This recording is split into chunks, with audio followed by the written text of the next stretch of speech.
The events in Europe leading up to 1812 had so great an influence on those which followed later by placing the balance of Europe's destinies into the hands of Russia, that I have felt it would be valuable to preserve the notes which I made regarding various circumstances of those days. In writing them, my sole motive was to keep an account of my life, my impressions, and my conduct. Since then, I have come to regard them as indispensable material for the completion of the official part of my correspondence as ambassador, and even, it may well be, for the history of that great epoch. My aim will be fulfilled if my notes help to formulate opinion on the character and the political views of the Emperor Napoleon. My notes were made everywhere, at my desk and in camp, every day and at all times of day. They are the work of every moment. I have touched up nothing and disguised nothing, because although there were moments when the man showed himself, it was the demigod whom one recognized most often. More than once, the thought occurred to me that this journal, written under the very eyes of the emperor, might fall into his hands. But that reflection did not check my pen.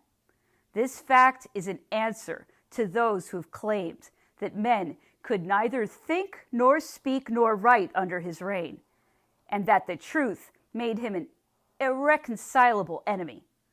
No doubt the truth chilled his goodwill, but his strong and lofty character raised him above all criticisms made in good faith.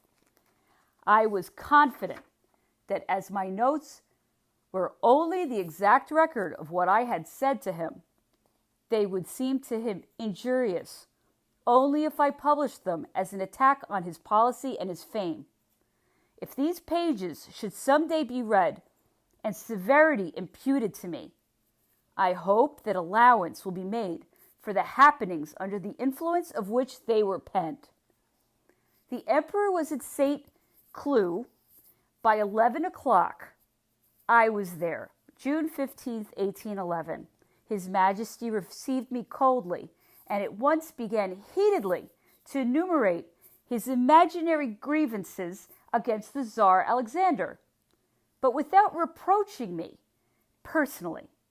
He spoke of the ukase prohibiting foreign imports and of the admission of neutral and American ships into Russian ports, which, he said, was an infringement of the continental system.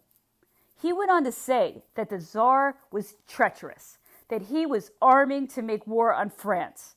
The emperor repeated all the fantastic stories which, to please him, were fabricated in Danzig, in the Duchy of Warsaw, and even in the north of Germany, stories the accuracy of which had been disproved time and again, sometimes by means of investigations carried out on the spot, sometimes even by the march of events. Admit frankly, said the Emperor Napoleon, that it is Alexander who wants to make war on me.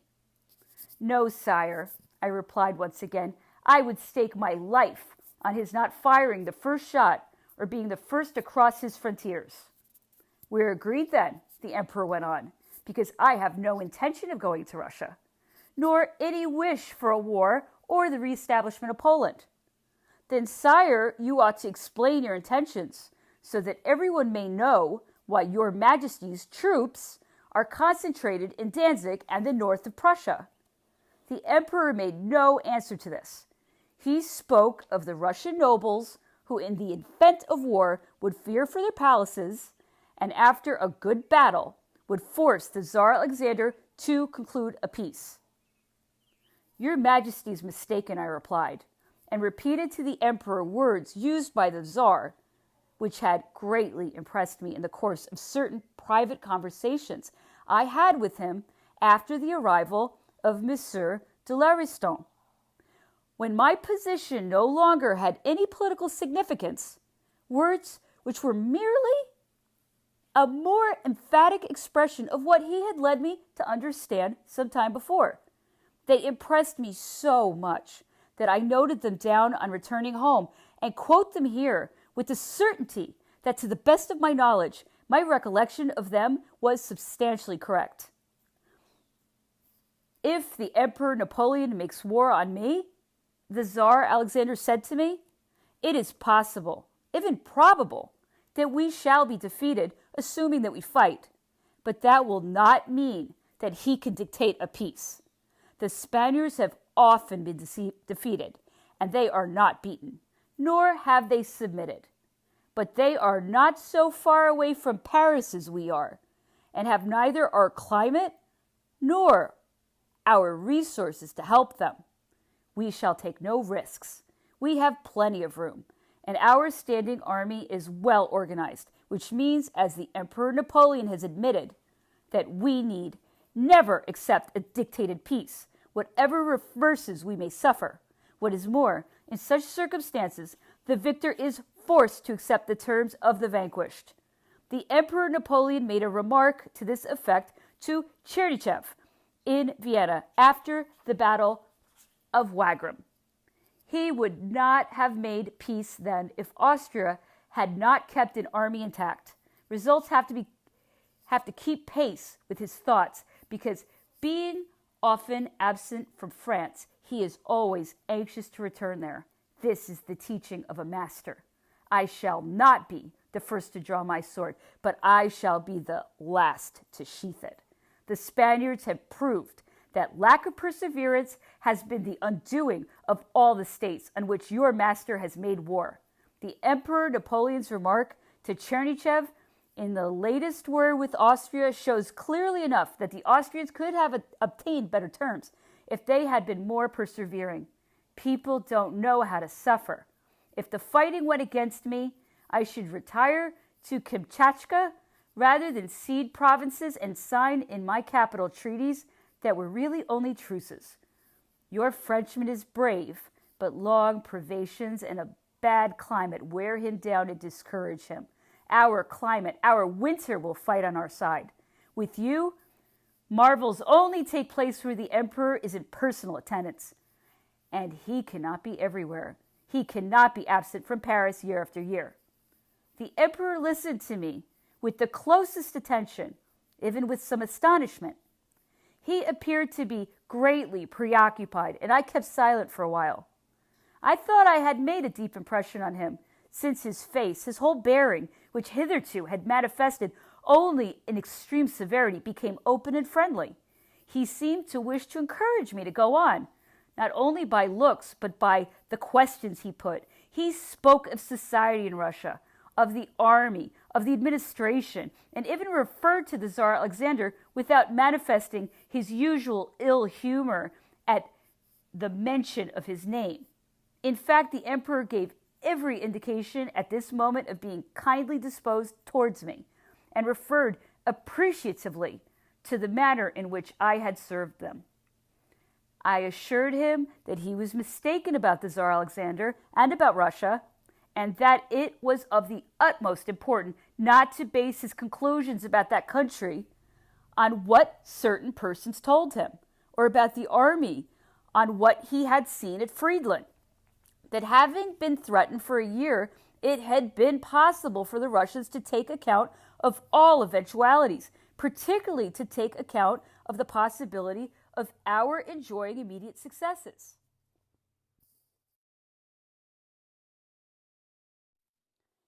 After listening to me attentively, the emperor began enumerating the troops and general resources at his disposal. When he reverted to this theme, I realized that all hope of peace was at an end, since it was enumerations of this kind which more than anything intoxicated him. Indeed, he ended by telling me that one good battle would knock the bottom out of my friend Alexander's fine resolutions, not to mention his sand fortifications, alluding to the defense works which were being thrown up along the banks of the Dwina and at Riga. He spoke of the situation in Spain and complained irritably of his generals there and the setbacks they had suffered, expressing his opinion that this vexatious state of affairs was due to the incompetence of the king, his brother Joseph of Spain, and of the French generals, and announcing his determination to make an end of it.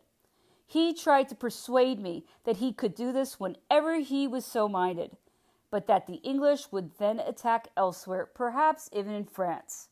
Thus, he concluded, it was just as well, perhaps a positive advantage, for them to be in Portugal. He then returned to the Tsar Alexander. He is fickle and feeble, he said once again. He is obstinate, I replied.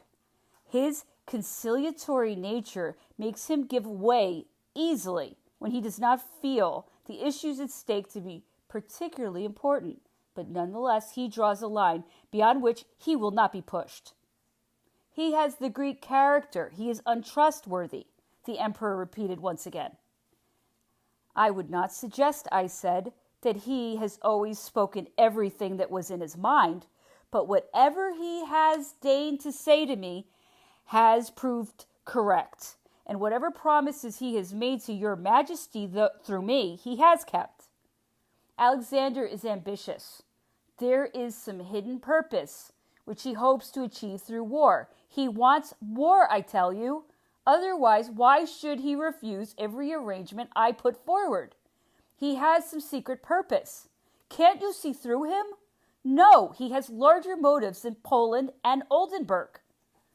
These motives and the fact that your army is at Danzig are in themselves enough to explain the line he has taken. Though naturally, like every government in Europe, he is uneasy about the change your majesty has made in your policy since Tilsit, and more particularly since the Peace of Vienna. What has all that to do with Alexander? It does not affect him. Have I not told him to take Finland, Wallachia, and Moldavia? Have I not suggested that he should petition Turkey? Did I not give him 300 millions for the Austrian war? Yes, sire, but you would not expect such enticements to blind him to the fact that your majesty has since then marked out a quite new policy whose execution begins in Poland, that is, in Russian territory. Like him, you are simply dreaming.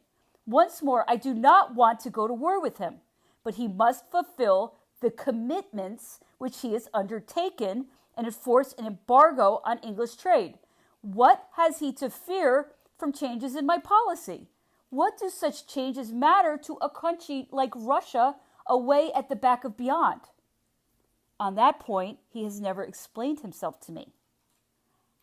I do not prevent him from extending his dominions in Asia or even in Turkey, if he wants to, so long as he does not touch Constantinople.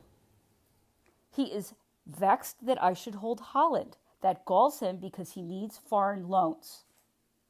The reunion of the Hanseatic towns, the establishment of the Grand Duchy of Frankfurt, which means that your majesty intends to keep Italy, the giving of Hanover to Westphalia, all these changes made in times of peace and simply announced by decree alienate England and put obstacles in the way of making peace with her. Therefore, they conflict with Russia's best interest.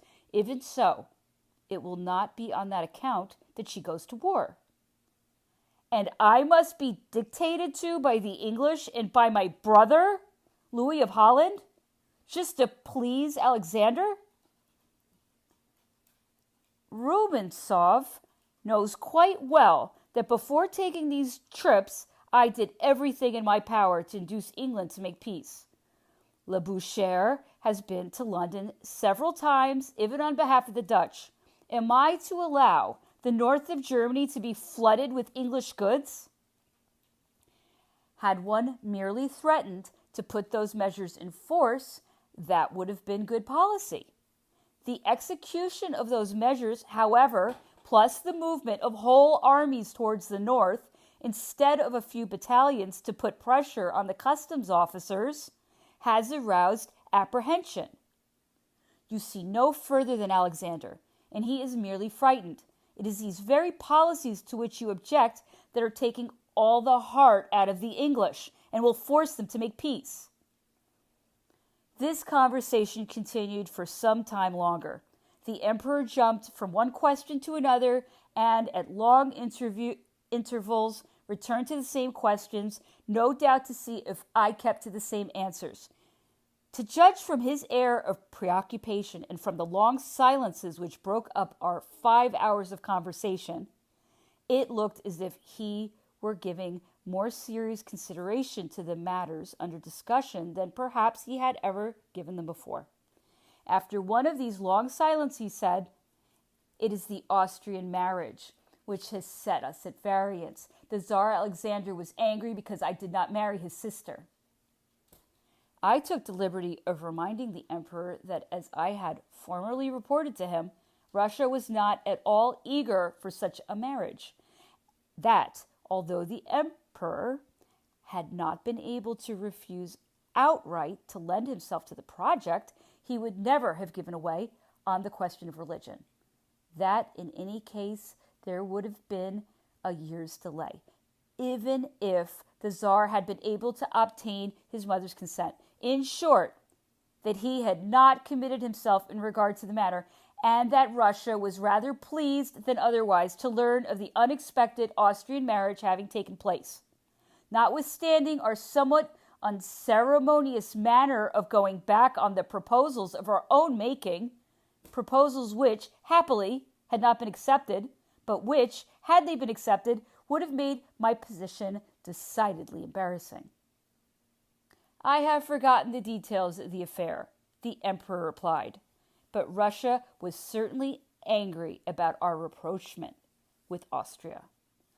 I pointed out that, in fact, as everyone had realized at the time, and as was proved by conversations with the emperor and Count Rumyantsev, when the first overtures in regard to this matter were made, the immediate reaction in Petersburg was an agreeable sense of relief at the removal of a very delicate question between the French and Russian governments, and a still more delicate question between the Tsar and his mother and family.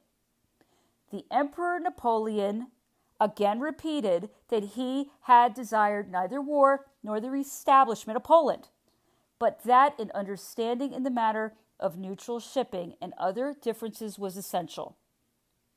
"If your Majesty really desires an understanding, it will not be hard to bring one about," I said. "Are you sure about that?" the Emperor asked. "Quite sure," was my reply, "but reasonable proposals must be put forward." "What proposals?" the Emperor said, and urged me to enumerate them. "Your Majesty knows as well as I do, and has known for long enough, the causes of the present estrangement. And you know better than I do what you are prepared to do to remedy it. But what? What does he want me to do? In regard to trade between the two countries, an arrangement should be made on the basis of reciprocal benefits, and a similar arrangement for merchant shipping in general. The admission of neutral ships into Russian ports should be countenanced, as long as we go on selling licenses and allowing licensed vessels into French ports. The Prince of Oldenburg should be provided for in such a way that he is not, as at Erfurt, entirely dependent on you. An arrangement should be made about Danzig, another about Prussia, and so on." When the emperor saw that I was touching on political matters, the discussion of which would force him to commit himself probably more than he wished to, he said that Monsieur Lauriston had been made responsible for the carrying out of this policy, that I ought to take a holiday. I begged His Majesty to let me say one more thing. "Go on," the emperor said. "It is for you, sire, to decide whether there is to be peace or war. May I beseech your Majesty, when you make your choice between the certain good of the one and the hazards of the other, to take full account of your own welfare and of the welfare of France." "You speak like a Russian," replied the emperor. "On the contrary, like a good Frenchman, like one of your Majesty's most faithful servants." "I repeat, I do not want war," but I cannot prevent the Poles from wanting me and expecting me. Davout and Rapp report that the Lithuanians are furious with the Russians and that they are constantly sending delegates to them to urge us on, press us to make us make up our minds. You are being misled, sire, was my reply. I explained to the emperor that of all the governments which had partitioned Poland, the Russian government was by its nature best suited to the Polish nobility, that they had been well treated by the Tsar Paul, and even better treated by Alexander, that I had met many landowners from Polish Russia and had found that while of course they regretted their lost national independence, they had little stomach for a new venture to recover it which might not, even if it succeeded, involve Poland's being reinstated as an independent power, that the example of the Duchy of Warsaw, whose situation, from their point of view, was far from satisfactory, had not turned them in our favor so much as His Majesty thought, that the rivalries persisting between the great Polish families, no less than the natural instability of the Polish character, would always hinder their common action. I added that the emperor ought not to shut his eyes to the fact that it was only too well understood in Europe nowadays that, when he concerned himself with the affairs of a country, it was to serve his own rather than its interests. You think so, do you? Yes, sire, I replied. You don't believe in spoiling me, he said jokingly. It's time to go to dinner, he added, and withdrew. Thus ended a conversation which had lasted for 5 hours and left me with no hope that peace would be maintained in Europe. Later I saw the Duke of Bassano once more. He assured me, as the emperor had done, that there was no question of wanting war, that Petersburg's fears were groundless, and that the emperor was not prepared now to reverse any of the measures he had thought it necessary to take. Henceforth I had small hope of seeing the emperor change his policy. Nevertheless, I did not allow myself to be discouraged. The situation in Spain, bad though it was, might precipitate events which would induce a different political outlook. For 2 months past, the tendency had been to carry on less agitation amongst the Poles, and to restrain the activities of generals and secret agents in Germany. The emperor's views remained, I think, the same, but the probability is that the course of events in Spain and a realization of the probable consequences of his prospective policy and his vast undertaking made him somewhat indecisive. Ostensibly, the government's attitude was less aggressive, its object being to make the adoption of a pacific policy possible if developments made such a policy necessary, or if its wisdom became so apparent that the party favoring it triumphed. Meanwhile, military preparations were completed, and no real steps were taken to prevent the outbreak of war. After my interview with the emperor, it was some considerable time before we had any private conversation. My position was uncertain. In public, he treated me well enough. I did not cease my protests against the exile of Madame de C. Though I worried him with letters and petitions, the emperor avoided speaking to me personally about the matter. At last, however, he granted me an audience and promised that she should be recalled, but without definitely authorizing it. I continued with my campaign until, having been told by Duroc at my request that unless he kept this promise, I should ask to be retired, His Majesty once more promised to allow Madame de C. to return, and even obligingly said that she should resume her duties at court, which was more than I had ventured to ask for. But next day it was clear that the emperor had tacitly put a price on this mark of his favor, because when I refused his request to tell Prince Kurakin that in my opinion the emperor had no intention of reestablishing Poland, nor any wish to see it reestablished, and that he stood by the alliance and was arming only because Russia had mobilized.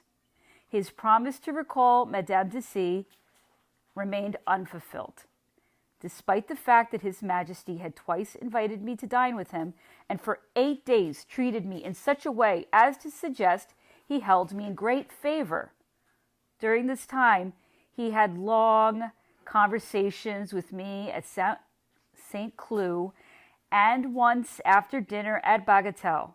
In each case, the conversation was about Russia. The emperor continued to assure me that he had no desire for war and really had small regard for the Poles. A trivial people, he said, and a state difficult to shape to any useful purpose. If the king I give them does not happen to suit, everything will go badly. And it is difficult to make a good choice. My family does not back me up. They are all insanely ambitious, ruinously extravagant, and devoid of talent. For the rest, the remarks about Russian affairs in the course of my first audience with the emperor on arriving in Paris were more or less repeated. The emperor's real desire was for me to persuade Prince Kurakin that there had been a mutual misunderstanding, that both sides had become irritated without knowing exactly why, that he had no intention of attacking Russia and only stood out for the upholding of the continental system so far as it was directed against England, and that, therefore, a consideration of ways and means of upholding it, and an adjustment of existing differences were necessary. But when I approached fundamentals and began to discuss in detail the mutual concessions whereby this object might be realized, the emperor changed the subject. Since it was clear enough that he had not really altered his plans, but had, at the most, merely postponed their execution, and that all he wanted of me was that I should allay Russia's suspicions so that he might gain time, I avoided becoming his intermediary and begged the emperor to entrust Monsieur de Lauriston with any communications he might wish to make to the Russian government. This suggestion greatly displeased him and brought our conversation to a summary conclusion. Henceforth the emperor, besides persecuting my friends, inflicted on me every sort of vexation which he could inflict on a state official, even to the extent of withholding payments to which I was entitled. He let slip no occasion to make me feel the weight of his displeasure, and replied to my complaints about my financial claims by pleading ignorance of the matter. My renewed solicitation to the emperor in regard to Madame de C's exile met with no success, no matter whether I broached it verbally or by letter or through the mediation of Duroc. Finally, I again raised the question of my retirement with the Grand Marshal. Less than ever is the moment to take such a step, he said to me. You will lose your friends and ruin yourself. Have patience, and things will straighten out. Just now the emperor is annoyed with you, but he holds you in esteem. He is even fond of you. He takes a great interest in Madame de C. Things will straighten out, I tell you, if you do not lose your head and put yourself in the wrong. It is absurd of you to take the Russian business so much to heart. We can do nothing about it. Since you cannot hope to change the emperor's plans, why irritate him? He has his point of view. He is aiming at some objective for which we know nothing. You can be certain that his policy is more far-seeing than ours. In short, I strongly advise you as a friend to postpone your plans for retirement. He continued in this strain for a long time, but discussing the same topic. A few days later, the emperor gave him reason to hope for a definite change in the near future. Duroc, who brought me this good news, again made me promise to be patient, and pointed out that as a soldier I could not leave the service before peace was concluded. He repeated that the emperor would come round in time, that he was bitter, but always spoke of me with esteem. Realizing that I was achieving nothing by these means, I addressed myself officially to the Minister of Police, the Duke of Rovigo, who broached the question frankly with the emperor, pointing out that there was no reason for continuing an act of severity which was making a bad impression, even from the political point of view. but he obtained no satisfaction on this occasion. It was at this period, I think, that the emperor summoned one of his ministers to Saint-Cloud. After a few minutes of general business conversation, he said to him, "Let us go for a stroll." When they reached a place on the terrace whence it was possible to see anyone approaching and where no one could overhear them, he went on, "There is something I want you to do of which I have not spoken to a soul, not even to any of my ministers. In any case, it has nothing to do with them. I've decided on a great expedition. I shall need horses and transport on a large scale. The men I shall get easily enough, but the difficulty is to prepare transport facilities. I shall need an..." Your minister remarked that the project would involve considerable expenditure, that he would carry out his part with dispatch and all possible discretion, but that he could not prevent people talking when they saw wagons being assembled, and so on and so forth. The emperor, replying sharply to his first remark, said, "Come to the Tuileries the next time I go there. I'll show you 400 millions in gold. Do not let the question of expense check you. We'll meet any outlay that will be needful." Continuing the talk, the emperor elaborated his policy, which was based on the necessity of crushing England by crushing the only continental power still strong enough to join forces with her against him. He spoke of the usefulness of isolating the Russians from European affairs and of establishing in Central Europe a state which should act as a barrier against invasions from the north, adding to the moment was opportune, that later there would be no such time for an expedition, and that it was essential to strike this last blow in order to achieve a general settlement and years of peace and prosperity for us and our children after all these years of glory, but of weariness and discomfort as well. One evening at the court function at the Tuileries, August 15th, 1811, which is Napoleon's birthday, the emperor came up to Prince Kurakin near the throne. He had a long conversation with him and spoke so loudly that those about His Majesty felt it was their duty to retire somewhat. At the same moment, I was chatting with someone in the embrasure of a window. The emperor was standing with his face towards me at the left of the throne. All the dispatches of the time have reported this conversation. The Emperor Napoleon complained that the Tsar Alexander wished to attack him, that he was no longer in the alliance, since he had admitted pretended neutrals to his ports, that Russia was the scene of vast movements of troops. At the end of his conversation, which lasted for half an hour, the emperor exclaimed loudly enough for me to hear from where I was standing, "According to Monsieur de Caulaincourt, the Tsar Alexander wishes to attack me." The emperor was so excited and spoke with such warmth, and his words came out with such rapidity, that Prince Kurakin, standing with his mouth open to reply, could not get a word in. Although they had withdrawn some distance, the bystanders were all ears, especially those members of the diplomatic corps who happened to be in the room. "Monsieur de Caulaincourt," the emperor went on, "has turned Russian. The Tsar's beguilements have won him over."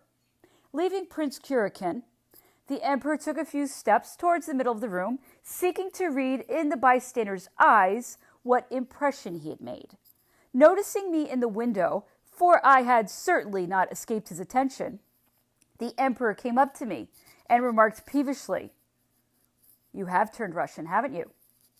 "I'm a very good Frenchman, sire," I answered steadily, "and time will prove that I have told your Majesty the truth, as a faithful servant should." Seeing that I was taking the matter seriously, the emperor then pretended he'd been joking. "I know well enough that you are an honest man," he said, "but the Tsar Alexander's cajoleries have turned your head. In fact, you have become a Russian," he added with a smile. He then turned away and began to speak to other persons. Next day, having failed to obtain a private audience with the emperor, I made so formal a declaration to Duroc for him to pass on to His Majesty of my wish to retire from the court. And at the same time, I expressed myself so forcibly to the Minister of Police that within 24 hours, Madame de C. had been granted permission to return from exile. On this point, I must render the Duke of Rovigo the justice that many others beside myself owe him. He spoke frankly to the emperor about this act of severity, as he did, indeed, about many similar affairs, seeking to delay action or even to bring a reversal of his decisions, without fearing the harsh and disagreeable consequences that he might bring on himself. Undoubtedly, Savary told the emperor the truth more than any other minister of police ventured to do so. I had spoken to Duroc with the tone of a man who has made up his mind, and he came to see me on the following morning. He told me that the emperor had not meant to say anything distasteful to me. He had merely said to Prince Kurakin what he had subsequently said to me, in order that the Tsar Alexander should know I remained his friend. He valued me highly, but I ought to consider his susceptibilities more in some ways and not to fall with him, as I did when he discussed policy with me. It was easier to lead him by giving way on certain points and by running directly counter to his views. He told me that I worried myself needlessly with matters which actually did not concern me, and by so doing harmed myself and my friends without benefit to policy or person. It was foolish to sacrifice oneself for high matters which one could in no way change, or when one had not armies to set up in opposition. It was vain self-sacrifice. I tried unavailingly to explain my feelings to him. He joked about what I called doing my duty. He let me see, however, that at heart he agreed with me, but that it would be a waste of his time and devotion even to hope to persuade the emperor to other political views. The journey to Bologna, along the coast and down through Holland, which followed the emperor's rounds of visits to various palaces, put an end for a while by taking us from Paris to the host of petty annoyances that plagued my life. But there was no alteration in the emperor's acerbity towards me. Even when the most superhuman achievements of my department occasionally drew his involuntary, though grudging praise, during these astonishing journeys and impromptu excursions. The maze of details connected with these journeys had rendered me indispensable to the emperor. Too just not to appreciate my usefulness, he was nevertheless brusque in his relations with me. Once back in Paris, the emperor seemed in no disposition to treat me better. Engaged in a matter that touched my honor, in that it concerned my country and my self-esteem, in that I had no mind to be the agent of a policy of which I disapproved, I was in an embarrassing position, but my silence in public matters on all these questions was my salvation. Bowing to the unjust severity of a sovereign who can never give way to a subject, I refrained from my complaints regarding things that affected me personally, but I appealed direct to the emperor, or through Duroc and the Duc de Rovigo, against the injustice dealt out to my friends who were entirely ignorant of my political views. My silence in public and my restraint were noticed by the emperor. According to what Duroc told me, he approved of my conduct, yet not for one moment did he modify his own. During the winter, there were many festivities, full-dress balls and masked balls. At the state ball, I was the only high official not included in the grand quadrilla with the empress and the princesses. I was likewise passed over, or rather, I was the only high official not invited to supper at the empress's table. So far as the supper was concerned, I took this rebuff lightly, for it was possible to consider invitations to that as a personal matter. But the quadrilla concerned one of the prerogatives of my position and was much commented upon. I considered it my duty to lodge a complaint. The emperor sent me word that the omission of my name had been a mistake, but I learned from Duroc, to whom he dictated the list, that it had been intentional. Duroc even warned me, with that obliging friendliness which characterized him, not to mention for the moment the return of my friends to court, adding that he did not know what I had done or said, but that the emperor was more incensed against me than ever. He observed that I spoke too warmly against Polish affairs, that when the emperor discussed business with me, I appeared to be putting him in the wrong, and that this irritated him. He was doubtless alluding to two conversations the emperor had had with me, one at the Chateau of Loo during our journey to Holland, and the other just 2 days before in Paris. I will confine myself to but a brief summary of them, for which the exception of a few phrases which I will record, the conversations were on the same lines and in almost the same terms as what I have already reported. This journey, said the emperor, together with the measures I'm going to take against English commerce, will prove to the Tsar that I remain staunch to the system of the alliance and am more concerned with the internal prosperity of the empire than with the warlike schemes attributed to me. In the meantime, the troops Your Majesty has assembled here are proceeding northwards. That does not seem to accord with the maintenance of the peace. The Poles are calling me, but I am not thinking of the restoration of Poland. And although it would be politic and even in the interests of civilization, I am not planning it. That would be too great an undertaking on account of Austria. And yet, sire, that's the only compensation I can see for sacrificing the Russian alliance. I have no wish to sacrifice it. I am only occupying North Germany in order to strengthen the continental system and really shut out England in a strict quarantine from the rest of Europe. I do this. I must be strong everywhere. My brother Alexander is obstinate.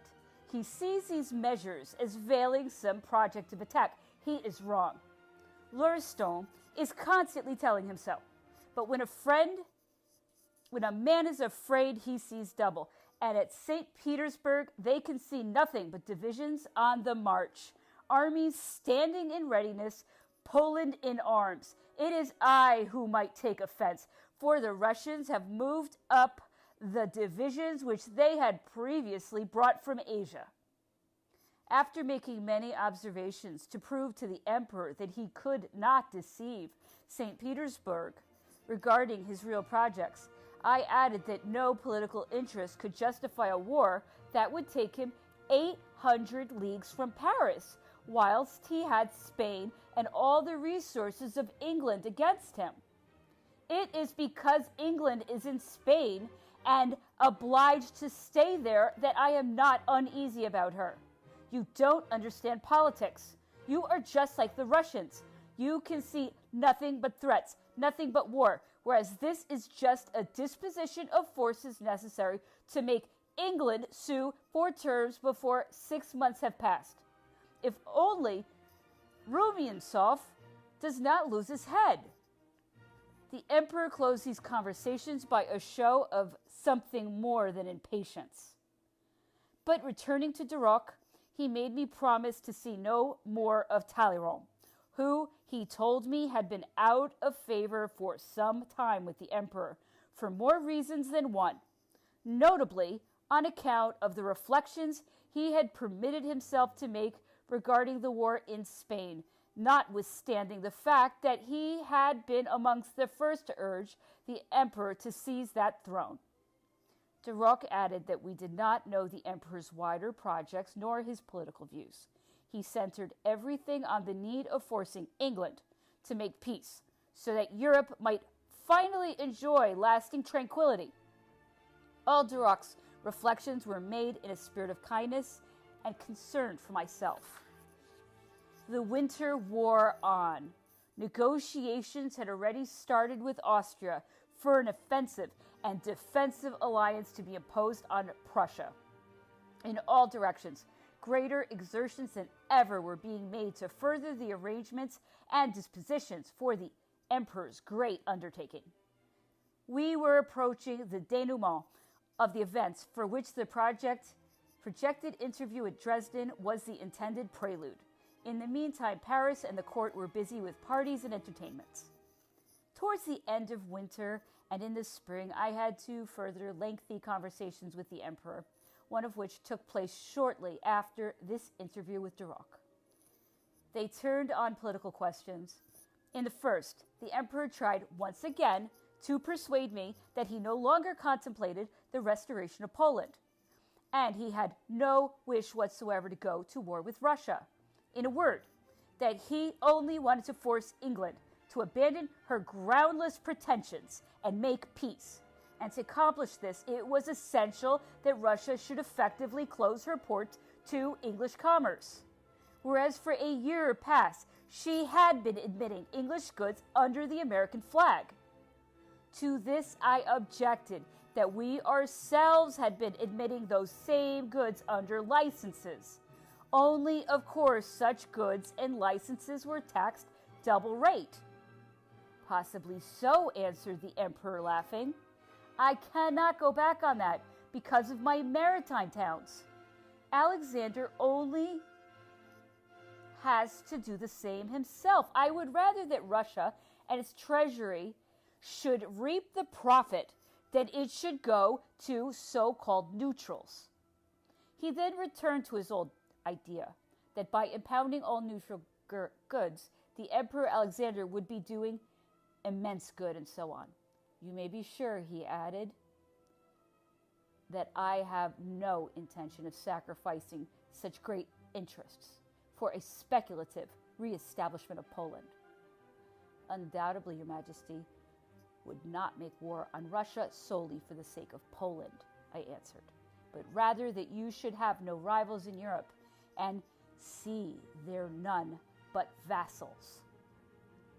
I added that this occupied him much more than his continental system, which could have been put rigorously into force from Archangel to Danzig as soon as the emperor had frankly imposed upon himself those provisions and sacrifices which he wished to demand from others.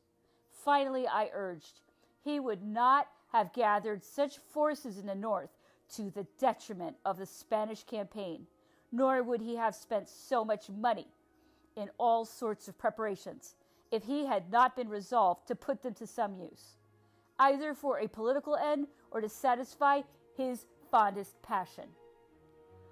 What passion is that? Asked the emperor, laughing. War, sire. He tweaked my ear with weak protests that it was not so. He then gave me free leave to say whatever I desired, and accepted with the utmost good humor everything I said. Whenever I touched a sore spot, he pinched my ear again, giving me a gentle tap on the nape of my neck, especially when I seemed to him to be going rather far. I told him that his desire was, if not for universal monarchy, at least for a supremacy which should be more than primus inter pares, and should place him in the position of demanding from others sacrifices which he would not be called upon to make himself, and this without allowing them the right of complaint or even of comment.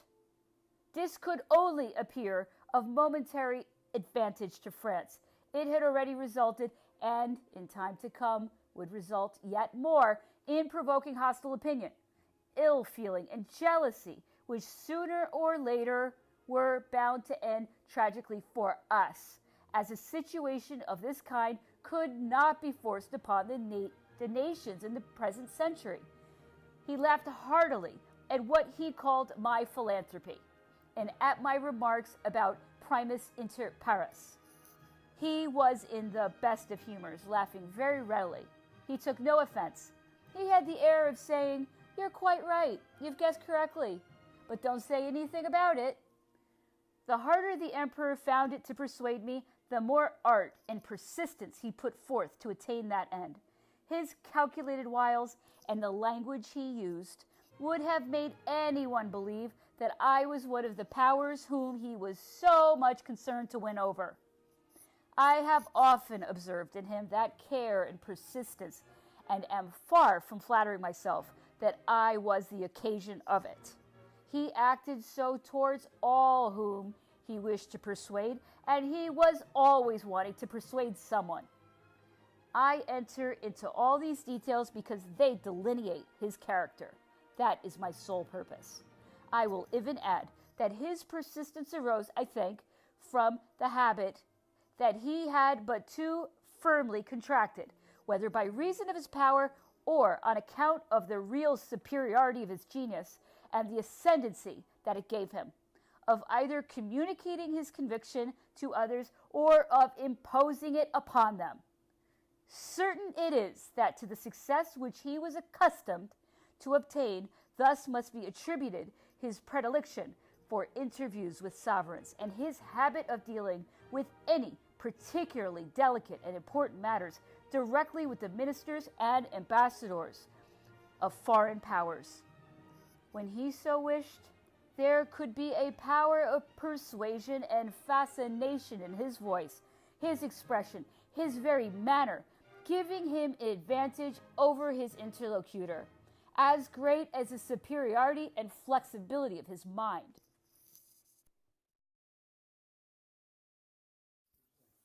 Never was there a man more fascinating when he chose to be. To withstand him, one had to realize, as I did, the political errors which lay concealed beneath this art. However prepared for him I might be, even when on my guard, he was often for a moment on the point of winning me to his opinion, and I only broke the spell because, like all curt and obstinate people, I remained on my own ground, maintaining only my own ideas and not heeding those of the emperor. To avoid being carried away by the geniality which he often assumed when wishing to inspire confidence, to withstand the forceful arguments and reasoning of the emperor, often specious but always clever and full of apt comparisons, as useful to illustrate his own ideas as to conceal the end he wished to attain. One had to believe as if one did not understand that he was saying, and to repeat diligently to oneself in advance, "This is just, this is right, this is only in the interests of France, and therefore in the true interests of the emperor." It was necessary to confine one's attention to the question as it appeared to oneself, and not to stray beyond the circle thus traced. Above all, not to follow the emperor in his digressions, for he never failed to shift the center of argument when he encountered opposition. Woe to him who admitted a single modification, for the adroit interlocutor led from concession to the end he had in view, casting up a previous concession against you if you defended yourself, and assuming that it consequently implied the point you refused to concede. No woman was ever more artful than he in making you want or agree to his own desire, when he thought it was to his interest to persuade, or merely wanted to do so. These reflections called to my mind what he once said on a similar occasion, which explains better than any other phrase could have done the price he was ready to pay for success. "When I need anyone," he said, "I don't make too fine a point about it. I would kiss his..." That's funny. Once he had an idea implanted in his head, the emperor was carried away by his own illusion. He cherished it, caressed it, became obsessed with it. One might say he exuded it from all his pores. By what means, then, did he strive to convey this illusion to others? If he sought to fascinate you, you could be sure he had already fascinated himself. Never have a man's reason and judgment been more misguided, more led astray, more the victim of his imagination and passion than the reason and judgment of the emperor on certain questions. He spared neither pain, care, nor trouble to arrive at this end. And this applied as much to little things as to great. He was, one might say, totally given over to the subject. He always applied all his means, all his faculties, all his attention to the action or discussion of the moment. He put passion into everything. Hence the enormous advantage he had over his adversaries, for few people are absolutely engrossed by the moment's thought or action. I hope I may be pardoned these reflections. I returned to my conversation with the emperor. The emperor's endeavors to prove to me that all his wars were for political purposes, that his only aim was peace with England, and all his projects were conformable to this and aimed at that goal, induced me to touch once more on the great political questions relative to the project of war which I attributed to him on behalf of Poland. I said that I understood as well as he did, and that I had written to him to that effect when he might have had Poland's restoration in mind, that if it was to form a great buffer state in the center of Europe, Poland was not in herself sufficient. It would be necessary to fashion that power on a proper scale with boundaries, a political position, and an organization which would ensure general respect.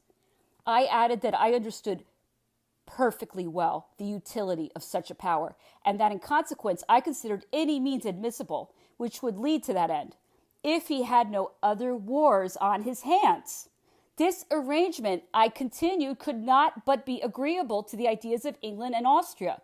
According to my views, the Tsar Alexander, although he could not publicly agree to this project on account of his Polish provinces, was a man who could appreciate the wise political scope of such an arrangement. Interest and honor would prevent him from giving up his portion of Poland without a struggle. But this war, fought at some other time, and with the acquisition of Europe, the acquiescence of Europe would soon be over, and if it were waged for that purpose, it must be made clear that such was its purpose, so that Europe would regard it only as a fight for security.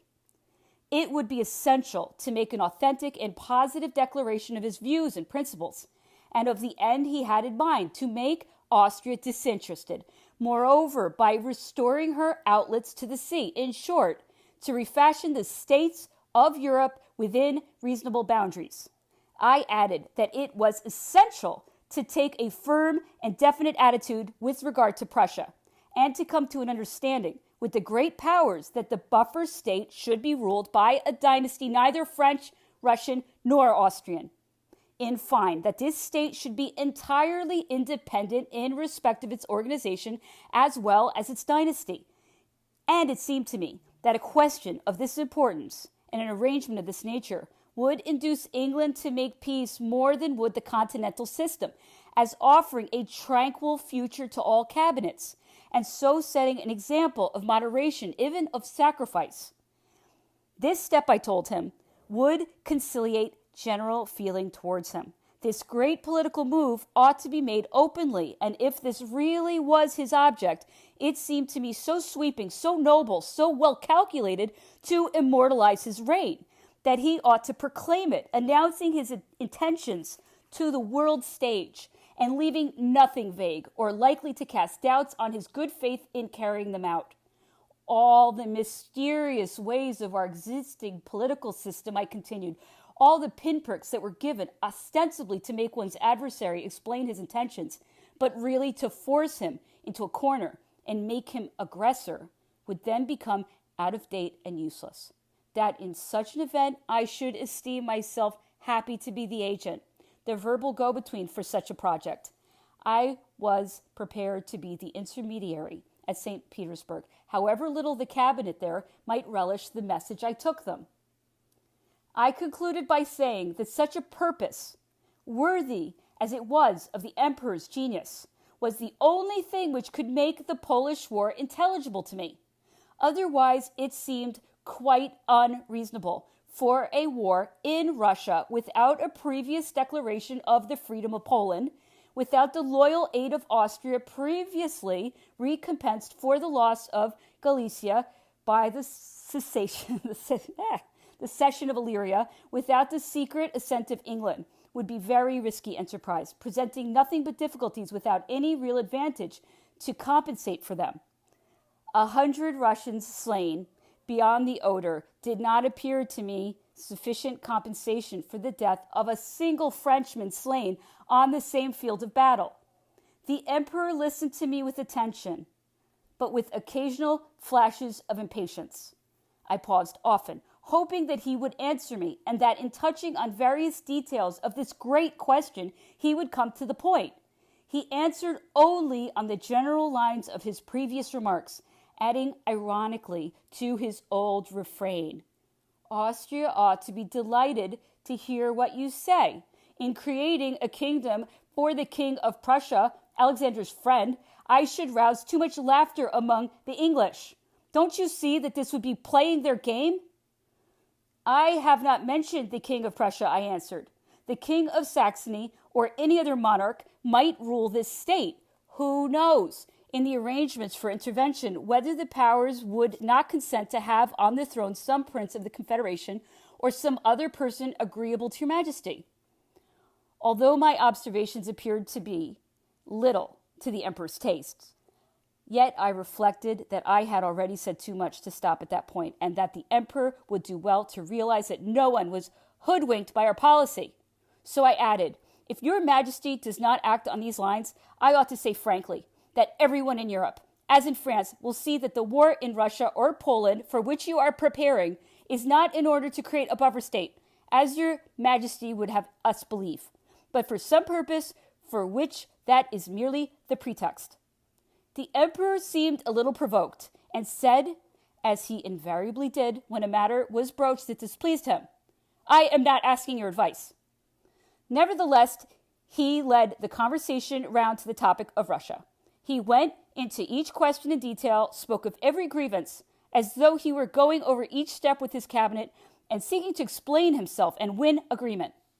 As the emperor still seemed anxious that I should see Prince Kurakin, I told him that I would not be a party to deceiving anyone, least of all the Tsar, but taking a step that would amount to trickery, for I had no longer any authority to speak of affairs. All these preparations would be a misfortune for France and a matter for regret and embarrassment to the emperor himself, and I had no wish to give myself cause for reproach for having contributed to it.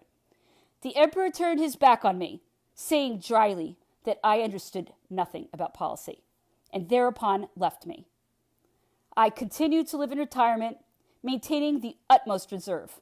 I saw no Russians, and even avoid meeting Prince Kurakin. More than a month had passed without my seeing any of them, when the emperor had another conversation with me shortly before his departure. Once again, he returned to his supposed grievances. This time his conversation seemed to show what was really in his mind. The emperor could no longer make pretenses about his plans for departure, but he still tried to persuade me that he neither wished to establish Poland nor to have any kind of war, but hoped that everything would be cleared up and arranged without coming to blows.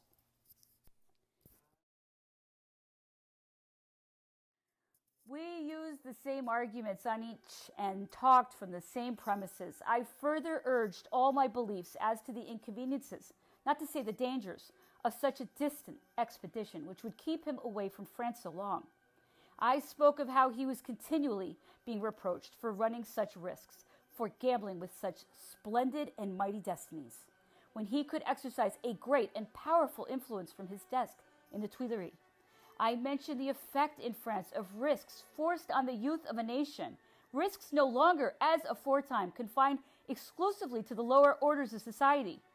I represented to him how he had already been condemned in this connection for the war in Spain, and the danger of going far away before its termination.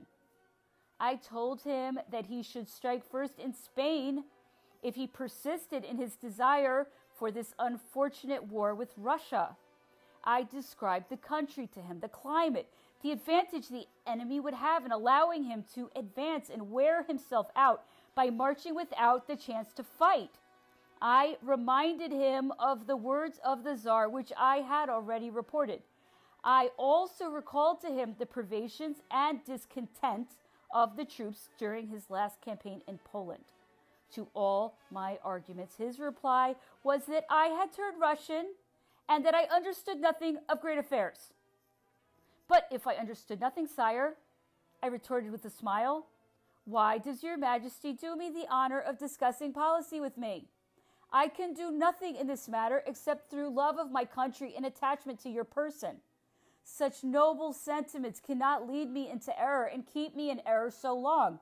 Your Majesty is not so gracious towards those who are not of your opinion that you can imagine it is amusing to contradict you. Indeed, such a course, so far as my friends and myself are concerned, has not been so successful as to encourage me to continue it. It must therefore be a matter of conscience and conviction. Your Majesty is carried away by false reports. You are confused and deluded as to the dangers of the course you are taking. You think you are pushing forward to a great and politic objective, and I am convinced that you are mistaken. The Emperor replied with warmth that it was the Tsar of Russia who desired war. Monsieur Lauriston had informed him that all the Russian armies were on the march, even those from the Turkish frontier. The soft words of the Emperor Alexander had befogged me. He said that he had known of Russia's hostile intentions only when he sent another ambassador who informed him by every courier that the English were trading openly in St. Petersburg, and that there are even being attempts to rob Monsieur Longueroux, the aide-de-camp of the dispatches which Monsieur Lauriston had forwarded to him. The Emperor was doubtless unaware that I had seen Monsieur Longueroux, and I knew about his adventure. This young officer, traveling as a courier in a heavy barouche, which was making slow progress through the sand, had quarreled with a Russian courier whose light kibitik overtook him. The Frenchman thought he had the same right in Russia as in France to stop the Russian from passing him.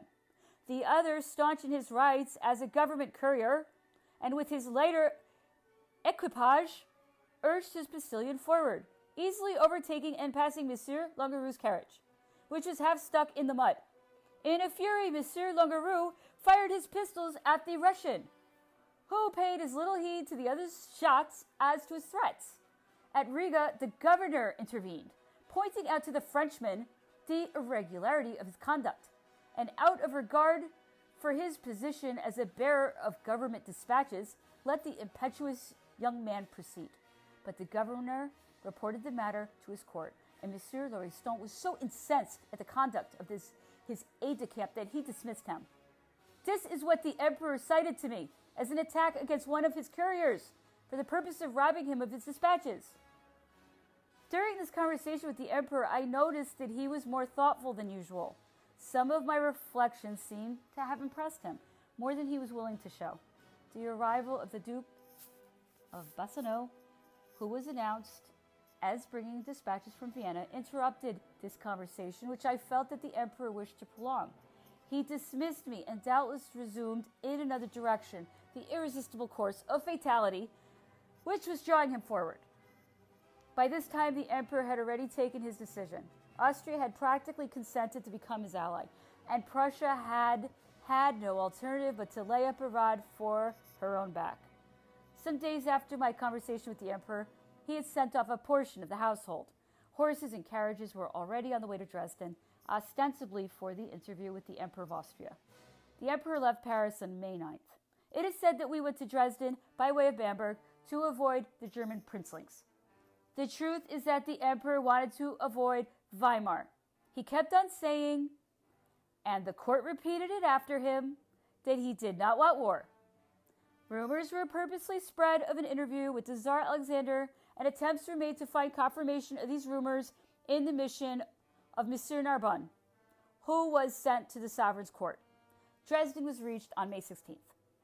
The Emperor and all those attached to the ministry were at pains to tinge our conduct, views, and actions with moderation in order to keep appearances on our side, and so impress Austria.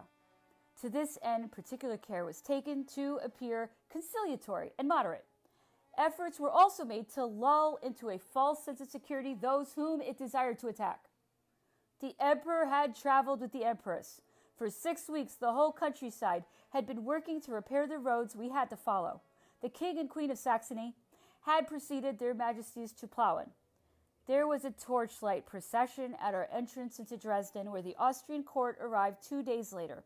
Since politics was none of my business, I did not gather enough certain knowledge of what passed at that interview to enable me to relate it in detail. The Emperor set things in motion to circumvent Monsieur Metternich, and especially to see that there should be echoes about his moderation and his anxiety to obtain through Monsieur Narbonne the explanations which the Tsar of Russia had refused to Austria, so as to effect a general conciliation without recourse to hostilities. For the first and perhaps the last time, the Emperor spoke well of Monsieur Metternich. Russia had indeed betrayed a certain arrogance in not entering into explanations with the Viennese cabinet, which would gladly have listened to them. If this conduct showed a certain dignity, it also showed clumsiness, for it strengthened our cause in the public view and thus played into our hands. Monsieur Narbonne, who had been sent to Vilna to the Tsar Alexander, arrived back at Dresden. The Emperor instructed him to see Monsieur Metternich to tell the Emperor of Austria that he wished to be known about his mission. The Emperor, who thought that the part he had taken in the marriage of the Archduchess Marie-Louise, his reputation as a man of intelligence, and his relations with Prince Schwarzenberg would render Monsieur Narbonne particularly agreeable to the Austrian court, had chosen him expressly for this mission, thinking that whatever he said would have all the more effect on the mind of the imperial father-in-law.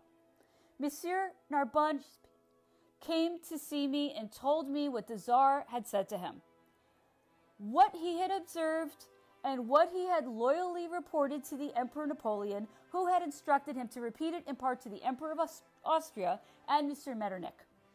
I note, more or less, Monsieur Narbonne's exact words, for I wrote them down at the time, and this conversation having been repeated to me several times by him, I have been able to verify the accuracy of my notes. The Tsar Alexander had welcomed him cordially. He had been welcomed by everyone. Their general bearing was appropriate to the occasion, dignified but not boastful. He attended 2 reviews. The troops appeared to be a fine body of men. Monsieur Rumiansov was not there at the time of his arrival. From the outside, the Tsar had spoken to him frankly. I shall not be the first to draw the sword. I have no wish to be saddled in the eyes of Europe with the responsibility of the blood that will be shed in this war. For 18 months I have been threatened. The French army is 300 leagues from its own country and actually on my frontiers, whereas I am on my own territory. Vital points on my frontiers are being fortified and armed. Arms are being sent up. The Poles are being incited. An outcry is being raised that I harbor neutrals and admit Americans, while all the time the Emperor is selling license in France, admitting vessels that are being used to carry freight from England. The Emperor is swelling his financial receipts and ruining some of his unfortunate subjects. From the start, I have declared that I have no intention of doing this. I cannot take money from the pockets of my subjects to put into my own. This is Tsar Alexander speaking. The Emperor Napoleon and his agents declare that I favor England and do not carry out the measures of the continental system. If this were true, would 60 or 80 ships have been seized as contraband? Do you imagine that the English have not been knocking at my door in every way they could? Had I wished, I could have had 10 English agents for every one that I have had. But I have not so much as listened to them. 300,000 French troops are ready to cross my frontier, though I am still in the alliance and faithful to all the engagements I have made. When I change, I will do so openly. Ask Caulaincourt what I have said to him when the Emperor Napoleon deviated from the alliance, and what I told him on his departure. Caulaincourt is a man of honor and not a man to be imposed upon. As I was then, so I am today. Whatever the Emperor Napoleon may have done to break our friendly relations, he is raising Austria, Prussia, all Europe in arms against Russia. And yet I am still in the alliance. So firmly has my reason forbidden me to believe that he would wish to sacrifice real advantages to the hazards of this war. I am under no illusions. I render too much justice to his military talents, not to have calculated all the risks than to appeal to arms may involve for us, but having done all I could to preserve peace honorably and uphold a political system which might lead to universal peace, I will do nothing to besmirch the honor of the nation over which I rule. The Russian nation is not one to shrink from danger. All the bayonets in Europe waiting at my frontiers will not make me speak otherwise. My patience and moderation come not from weakness, but from the duty of a sovereign to heed no feelings of resentment, to envisage nothing but the peace and welfare of his people in questions of such far-reaching importance. And when he can hope to avert a struggle which must cost them so many sacrifices? Can the Emperor Napoleon, in all good faith, demand explanations when in a time of total peace he invades the north of Germany, when he fails to observe the engagements of the alliance and carry out the principles of his continental system? Is it not he who should explain his motives? The Tsar, moreover, told him that the moment of speaking he was under no engagement contrary to the alliance, that he was strong in the rights and justice of his cause, and that he would defend himself if attacked. He concluded by spreading out a map of Russia and pointing to the farthest limits of the country. If the Emperor Napoleon is determined on war, he said, and if fortune does not smile on our just cause, he will have to go to the end of the earth to find peace. He then said once again that he would not fire the first shot, but also that he would sheath the sword last. Mr. Narbonne further told me that during his stay at Vilna, the Tsar Alexander had always spoken to him in this sense, unaffectedly and without ill feeling, not even showing any bitterness towards the Emperor Napoleon personally. He had also spoken of myself with great esteem and kindness. Monsieur Narbonne seemed quite content with all that the sovereign had said and was convinced of the truth of his arguments. He added that the Emperor Napoleon seemed to be impressed by the report made to him, though he kept on complaining of the Tsar's falseness and constantly returned to his chapter of grievances against him. The King of Prussia and the Crown Prince, whom the Emperor had wished to meet in Dresden for the purpose of some kind of public reconciliation, which would guarantee the satisfactory and free operation of Prussia, arrived in Dresden May 26th. Some thought that the Emperor would not treat the king well, for he did not like him, and always observed when speaking to him, "He is merely a drill sergeant, a blockhead." But the Emperor made his good humor wait on his interest, and at the moment it was very much to his interest to persuade the king that he was admitting him freely into the political scheme of France and had no hidden motives of hostility. The king and the crown prince went away delighted with the welcome they had received. The Emperor left Dresden on May 29th. The Empress was at Prague, where she had gone to pass a short time with the Austrian court. The Emperor stayed from June 7th to 10th at Danzig. That was the great army depot, the place where everything had been organized and prepared during the last 2 years, and to which the Emperor devoted his greatest attention, for it was the strong point which had to supply all his needs. The King of Naples, who had not received permission to repair to Dresden, ostensibly out of regard for the Emperor of Austria, was waiting there for the Emperor Napoleon. On the score that his father-in-law always had Italy much at heart, the Emperor pretended that he did not wish to mar the Emperor Francis's pleasure at seeing his daughter again by the sight of a sovereign who would only recall painful memories. The truth is that was a very convenient pretext.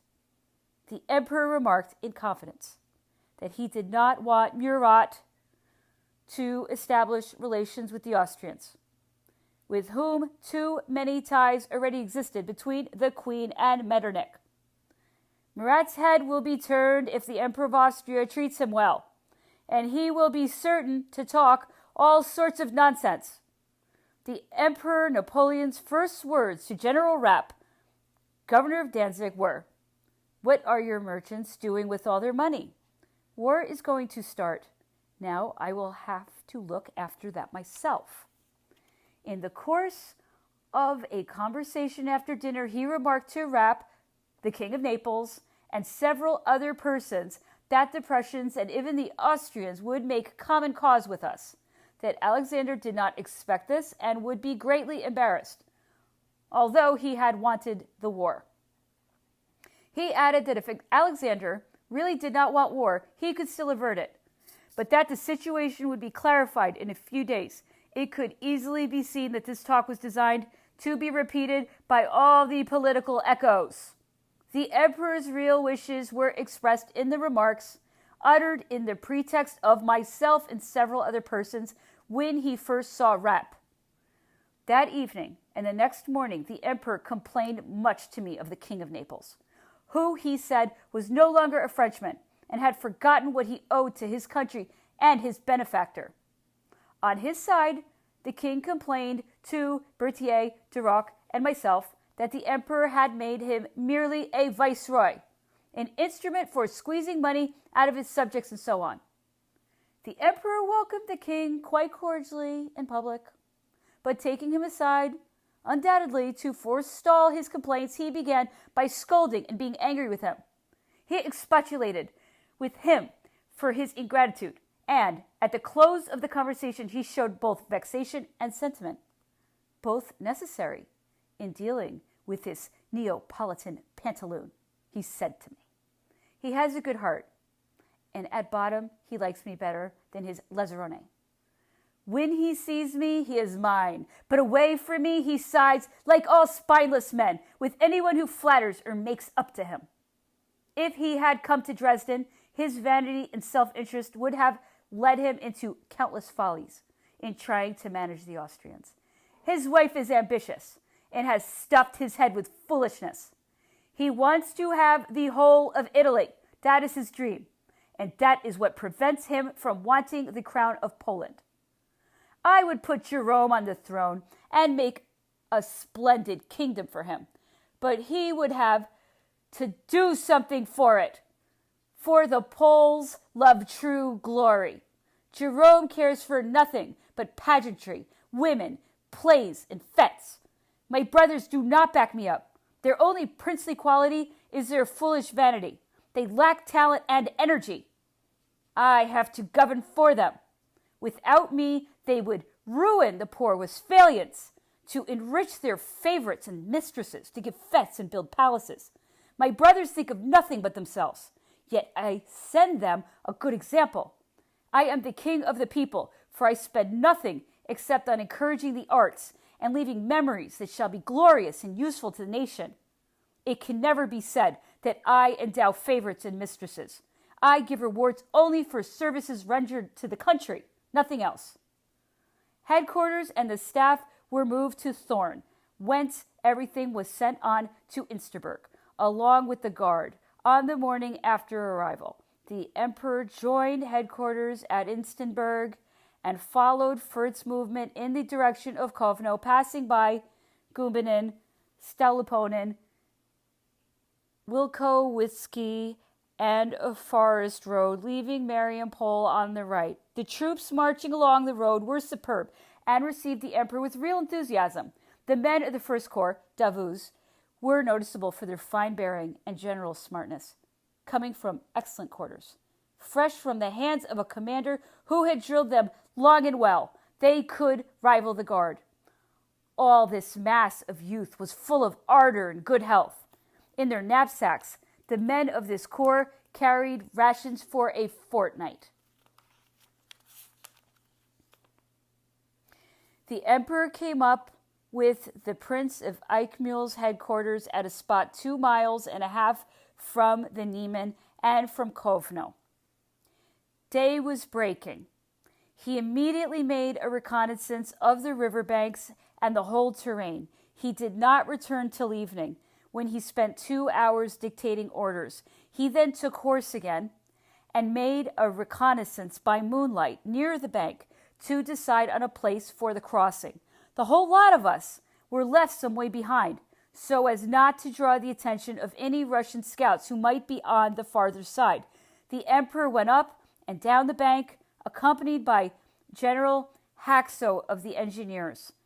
Even that morning, he had been obliged to wear a Polish soldier's cloak in order to attract less attention. Chapter 3, First Blood.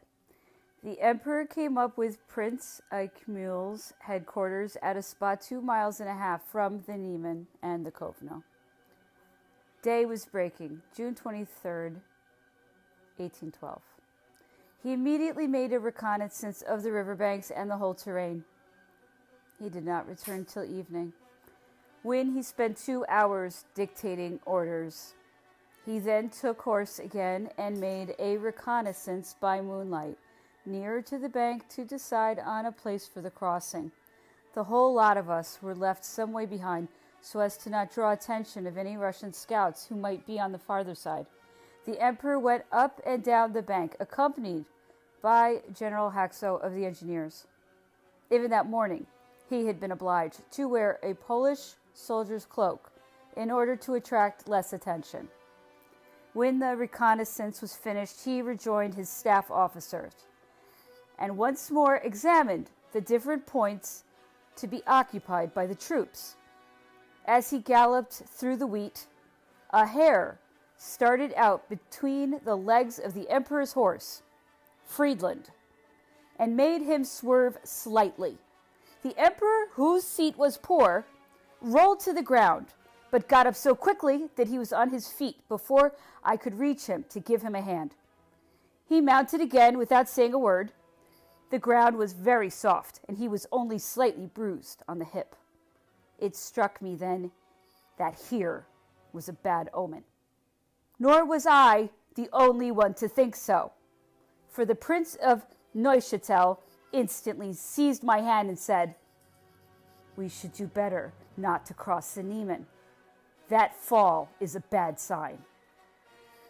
The emperor, who at first had kept a complete silence, though his private thoughts were doubtless no more cheerful than our own, presently began to joke with the Prince of Neuchâtel and myself about his fall. But his bad temper and forebodings were obvious, despite his efforts at concealment. In other circumstances, he would have complained about the charger which had caused this foolish accident, and would not have spared the master of horse, which is Caulaincourt. Now, however, he affected the utmost serenity and did all he could to dispel the misgivings which he says that everyone must have felt, for men are superstitious despite themselves in such serious moments and on the eve of such great events. Talk about his fall was general. Some of the headquarters staff observed that the Romans, who believed in portents, would not have undertaken the crossing of the Niemen. During the whole of that day, the emperor, usually so cheerful and active when his troops were carrying out extensive operations, was very serious and preoccupied. There was no news from the other side of the river. Communication had been interrupted for some days. The only sign of life on the opposite bank was an occasional Cossack patrol. During the day, the emperor inspected his troops and continued to reconnoitre the neighborhood. D Corps on our right knew no more than we did of the enemy's movements. They had no news whatever of the Russians. Everyone was complaining that no spies came back, a fact which the emperor was in bad humor about. We only heard from Mariupol that a Jew coming from the interior reported that the Russian army was in retreat and that we were faced only by Cossacks. The emperor believed that the Russians were massing about Troki for the defense of Vilna. The emperor sent for me after dinner and asked what caused him to be thrown. He said he was scarcely hurt, but had got up so quickly that probably in the darkness no one would have noticed the accident. He asked if it was being talked about at headquarters. He then renewed several inquiries about Russia, the mode of life of the inhabitants, the resources offered by the towns and villages, the state of the roads. He asked if the peasants had any energy, if they were the sort of people to arm themselves and form bands like the Spaniards. And finally, if I thought that the army had retreated and thus delivered Vilna to him without giving battle. He seemed to be very anxious that this should be so, but he argued to convince me that the Russian army could not have retreated from Mariupol, as had been reported, and thus given up the capital of Lithuania, Vilna. And in consequence, the whole of Russian Poland, without fighting, if only not to dishonor itself in the eyes of the Poles. He urged me to give him my opinion of this retreat. I answered that I did not anticipate any pitched battles, that I thought, as I had always told him, that the terrain was so ample that they might yield a great deal, if only to lead him a long distance from his base and oblige him to divide his forces. Then I have got Poland, answered the emperor briskly, and in the eyes of the Poles, Alexander has the undying shame of having lost it without fighting. To give me Vilna is to lose Poland. He dwelt at some length on this point, on the deployment of his forces and their rapid movement, and he drew the conclusion that it was impossible for the Russians to save their stores and artillery. He even believed that some of them would be destroyed through their inability to escape the speed of his movements. He counted and reckoned up the hours it would take to reach Vilna, and plied me with questions as if I had done the journey, as if it were only a question of traveling there in a post-chaise. In less than 2 months' time, the emperor said to me, Russia will be suing for peace. The great landowners will be terrified, some of them ruined. The Tsar Alexander will be in a very awkward position, for at heart the Russians care nothing for the Poles, certainly not enough to face ruin for their sakes. To avoid being contradicted, the emperor delivered a rapid fire of questions and of the answers he wished to hear, preserving meanwhile the appearance of urging me to reply and continually asking me, without giving me the chance to get in a word, whether I did not think as he did. When he had done speaking, my silence angered him. He wanted a response that would strengthen his preconceptions. The Niemen was crossed by Murat's division during the night of June 23rd, 24th, 1812. The others followed. The pontoon detachments had been brought down ahead of time within reach of the stream. This operation was carried out in a few hours without the slightest difficulty and without any opposition, even from the Cossacks, small numbers of whom were on the farther bank, and who only replied to our shots when our troops entered the first village on the other side, some distance from the river. The emperor crossed during the morning, as soon as the first division was established, and he seemed greatly astonished to learn that the Russian army, which had been at Vilna, had retreated 3 days previously. Several reports had to be made, and various people who had come from there had to be brought to him before he would believe the news. He followed the movements of the advance guard for more than 2 leagues, hurried the whole army forward, and questioned all the country folk whom he could find, but obtained no positive news. Poles were sent out in all directions to gather information. The emperor returned to Kovno, visited the town and its environs, and was occupied until nightfall in hastening the crossing of the Vilna, which was undertaken by some swimmers, and by erecting a bridge for the passage of an army corps, which was to operate on the other side of that river. It was Monsieur Guheneuc who led a couple of hundred determined swimmers across the river. He turned back from his regiment of light infantry and leaped fully clothed into the stream to save a lancer who was being carried away by this current. The emperor considered that this deed, praiseworthy enough in a civilian, was not appropriate to a colonel at the head of his regiment in the face of the enemy. He told him so. The emperor spent the night at a Russian convent a quarter of a league from Kovno.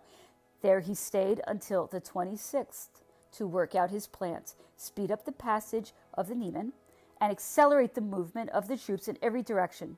He learned that the Russian army was in full retreat, but that it covered too extended a front. The left, under Bagration, was so far away that it would have difficulty in keeping communication with the center. I will take a hand in it, said the emperor, if the Russians will not fight before Vilna. The emperor would gladly have given wings to the entire army. On the 27th, the Prince of Ekmul, who supported the advance guard of the King of Naples, had announced that the Lieutenant General Balakov, chief aide-de-camp to the Tsar, had arrived at his headquarters with a letter for the emperor. The prince was ordered to invent some pretext to detain him. It was not until 2 or 3 days after his arrival that he was given leave to come to Vilna. Our advance guard had had a lively engagement some leagues from the city and another quite close to it. Our cavalry had not come off best, but Monsieur Ségur, captain of the light cavalry, had been taken prisoner. The emperor had definite information of the retreating movement of the enemy. He was amazed that they had yielded Vilna without a struggle and had taken their decision in time to escape him. It was truly heartbreaking for him to have to give up all hope of a great battle before Vilna. He flattered himself that the Prince of Ekmul would be more fortunate in his movements against Bagration, and that the corps which were to march on the Dwina would get in touch with the left flank of the Russians. His first question to any officer coming to headquarters from the various army corps was, "How many prisoners have been taken?" He was anxious for trophies, so as to encourage the Poles, and no one sent him any. The Duke of Bassano and Prince Sepieha undertook to organize the country and raise the Poles in arms, but the inhabitants seemed little disposed to respond to the appeals made to their patriotism. The pillage and the irregularities of all kinds in which the army had indulged had put the whole countryside to flight. In the towns, the more respectable people kept within doors. Whatever the zeal of those Poles who had come with the army, the emperor had to send for any of the responsible persons of Vilna whom he might require, for not a soul presented himself or offered his services. The emperor decided to summon Monsieur Balakov to Vilna. The way in which His Majesty spoke of Monsieur Balakov's mission made it seem a veritable trophy presented to the Poles, for he interpreted it as a proof of the Russian government embarrassment and a source of encouragement. I only learned of his arrival from the Prince of Neuchâtel, who told me what he knew of his mission, from which we augured nothing likely to favor peace. The Emperor Napoleon said, "My brother Alexander, who showed himself so haughty with Narbonne, already wants a settlement. He is afraid. My maneuvers have disconcerted the Russians. Before a month is over, they will be on their knees to me." Monsieur Balakov brought a letter from the Tsar Alexander and also instructions in keeping with its contents to demand reasons for this invasion in peacetime and without any declaration of war.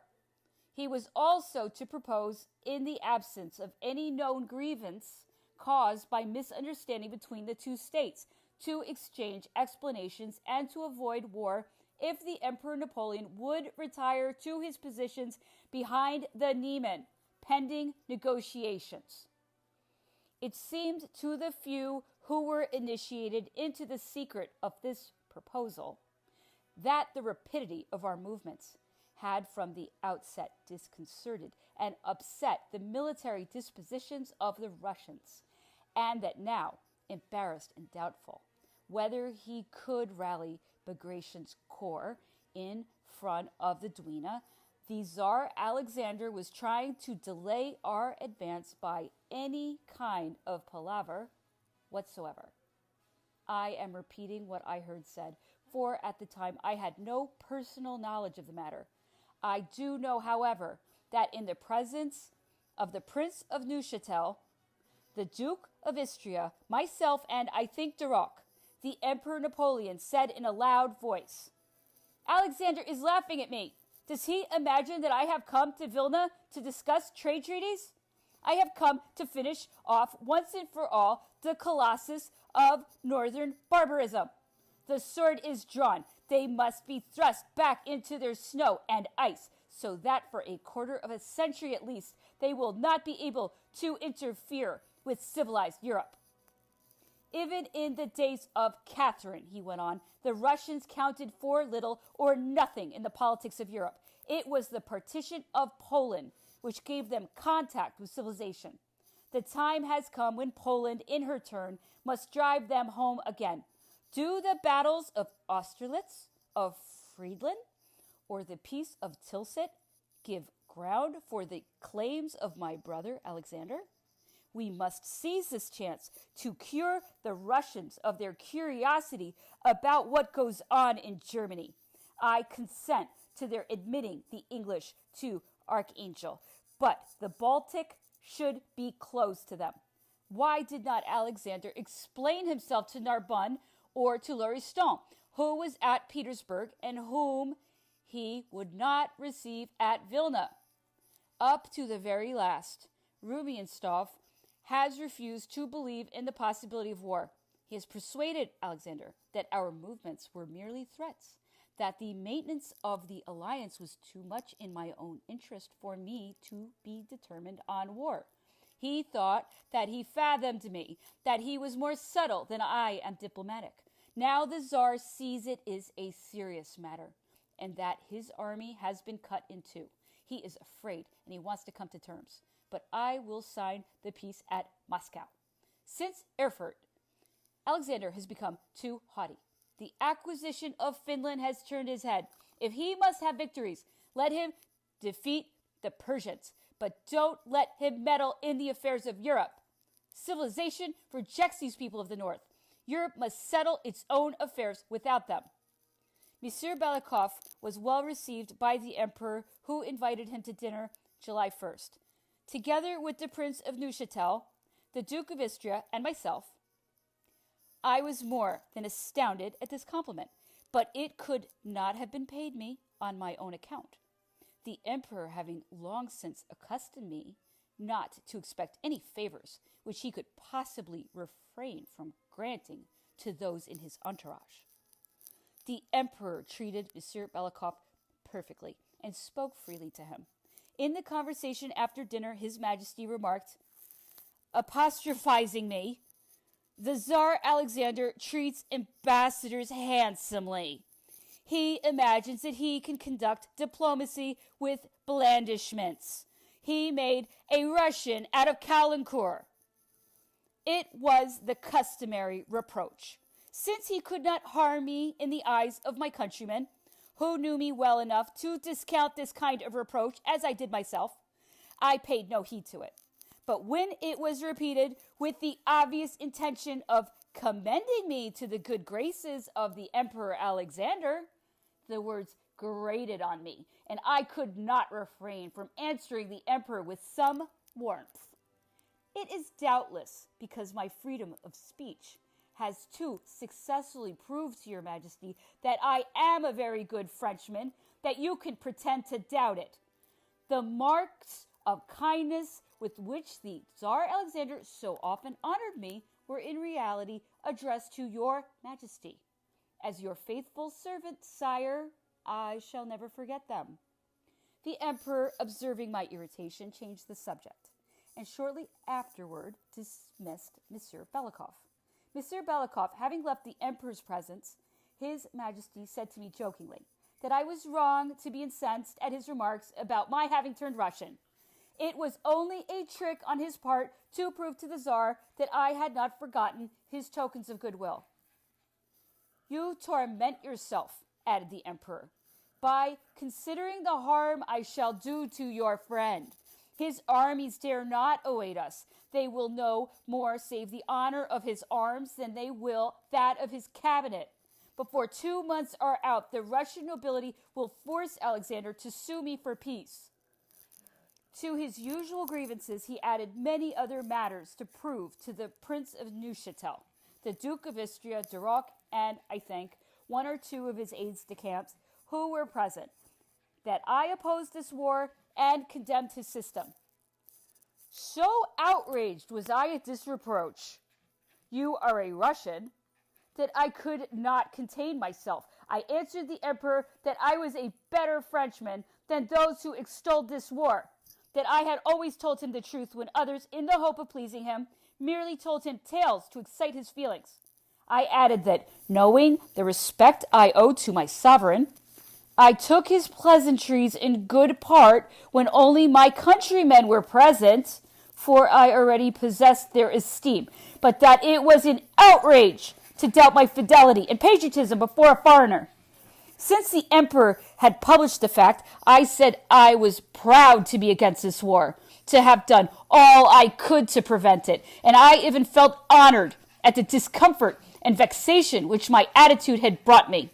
I concluded by saying that, having for a long time seen that my services were no longer acceptable to him, I begged permission to retire. But as I could not honorably go into private life while the war lasted, I begged him to give me a command in Spain and permission to start on the morrow.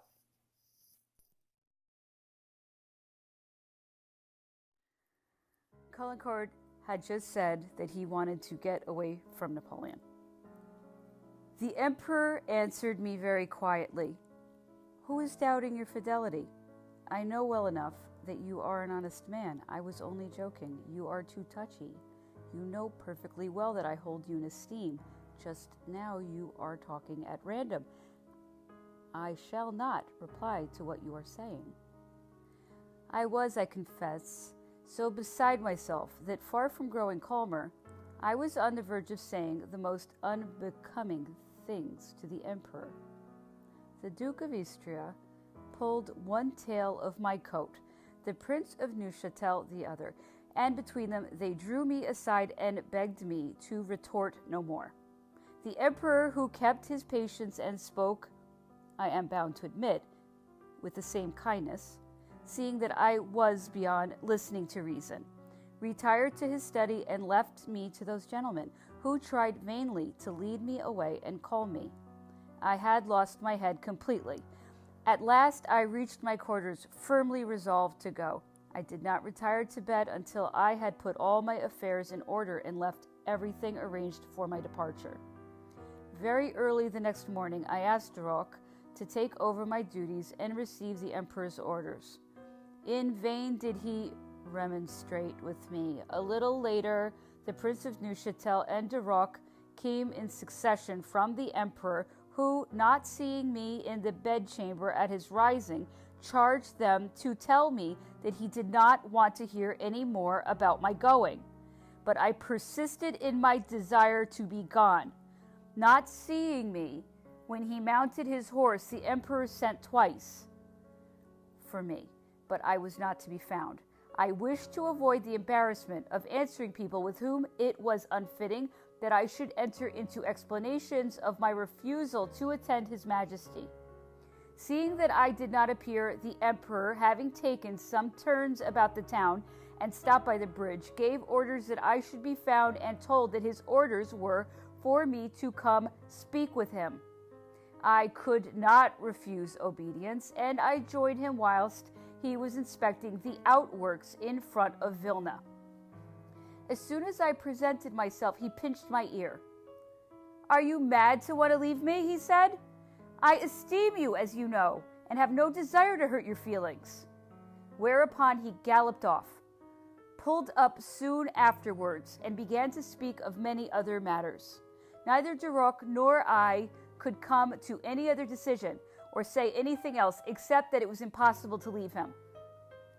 The Diet of Warsaw, which met on June 24th as a general confederation, had called the Poles to arms and summoned them to desert the standards of the oppressors whom they were serving.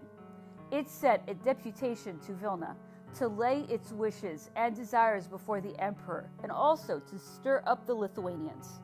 The emperor's reply to their address, July 11, 1812, treated Galicia as no part of Poland, and was so evasive that it chilled and dissatisfied the most zealous.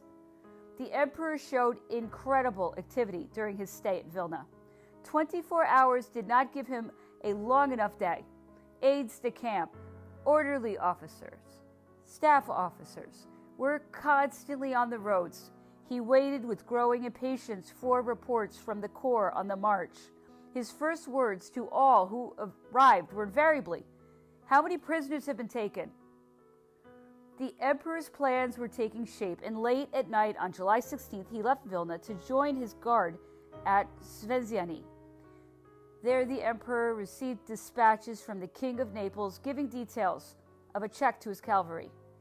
At the same time, the king announced the evacuation by the Russians of the entrenched camp at Drissa and the general retreat of the Russian army, which had abandoned all its positions and the works upon which it had been laboring for 2 years. This was inevitable, for Bagration would have been cut off from Barclay and the southern provinces if he had not hastened to take this step. The emperor had long predicted it, and it augured well. The news went to his head, and at the same time kindled the enthusiasm of those who were coldest towards the Polish cause, as it was called, at headquarters. His Majesty at once decided to go to Glubakoya, and the guard was immediately dispatched towards that place. The emperor spent 12 hours at Sveziani to dictate orders and marched the whole of the night in the hope that, by the rapidity of his movement, that he could make contact with the Russian army. In the morning, he arrived at Glubakoya, and a fine monastery in a very fertile stretch of country. This astounding march from Vilna to Glubakoya proved that horses well ridden can cover a surprising distance, for the mounted chargers and the animals laden with heavy packs left Vilna at 6 o'clock in the morning, reached Sveziani at 8 o'clock in the evening, and by noon of the following day were at Glubakoya, having thus covered 48 leagues. The saddle horses made the journey of 34 leagues from Sveziani to Glubakoya in 18 hours without one falling sick. The King of Naples, who commanded the advance guard, was on the Dwina. Various cavalry skirmishes with mixed success had followed that ill-performed reconnaissance, which had cost us General Saint-Genier and many officers.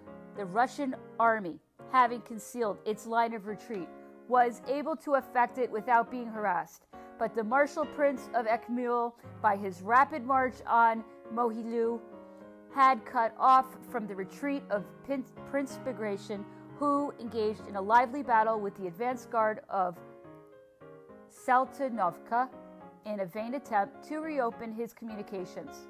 Having failed to do this, after futile efforts in which he lost from 4,000 to 5,000 men, he decided to attempt a new detour to get in touch with the main army, but it was not able to rejoin it until they reached Smolensk.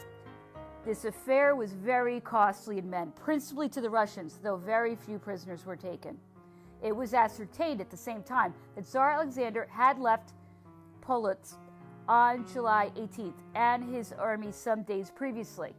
Also, that he had gone to Moscow to call the nation to arms. It was thought that he had left the army in order to escape the responsibility of subsequent military reverses, since its earlier movements had been unfortunate in that the forces had been separated and obliged to evacuate the great entrenched camp at Drissa, which looked upon in Russia as an invincible barrier if held by sufficient troops. Everything seemed to indicate that the corps were far from being up to strength, as was supposed, and as they might easily have been if, as the emperor said, the Russian chiefs and commissariat had not put a quarter of the army into their own pockets. It was also learned that a ukase had been issued for calling to the colors 1 man in every 100, as well as 2 proclamations by Tsar Alexander, one to the Russian nation and the other to the people of the city of Moscow, which could leave no manner of doubt as to the desire to make the war a national one. Printed notices signed by Barclay and tossed to our outposts proved that he was not even scrupulous as to the means he would employ, for the French and Germans were asked to desert their standards and settle in Russia. The emperor appeared amazed at this. My brother Alexander stops at nothing, he said. If I liked, I could promise his peasants freedom. He has been deceived as to the strength of his army. He does not know how to employ it, and he does not want to make peace. He is not consistent. A man who is not strongest should be the most politic, and his policy should be to make an end. The emperor was overjoyed when he learned of the evacuation of the camp at Drissa, which the Russians had taken 2 years to fortify. Alexander's departure thence seemed to him a great achievement. He rightly attributed it to his own rapid movements, which had prevented the joining up of the various corps of the whole army, and had obliged it to evacuate the camp without a battle in order to seek a rallying point further away. Now, he said, he could choose between Moscow and Petersburg, if Russia did not sue for peace. By rapid maneuvers, he hoped to force the Russian army to give battle as he desired, or else to demoralize and undermine them by continual retreat without fighting. He added that Bagration's corps would not join the main army, that it would be captured or anyhow be partially destroyed, and that this would cause a great sensation in Russia, as the general was one of Severov's old comrades in arms. The emperor had quickly decided to move against Vitebsk in the hope of forcing the Russian army to fight in the defense of that town and await Bagration, whom the Prince of Ekhmul continued to press so closely. His Majesty left Glaubikoye on the 21st and slept on Kamenn on the 23rd. The hussars of the Russian Guard suffered severely in an affair with our advanced guard near Beshenkowitsky.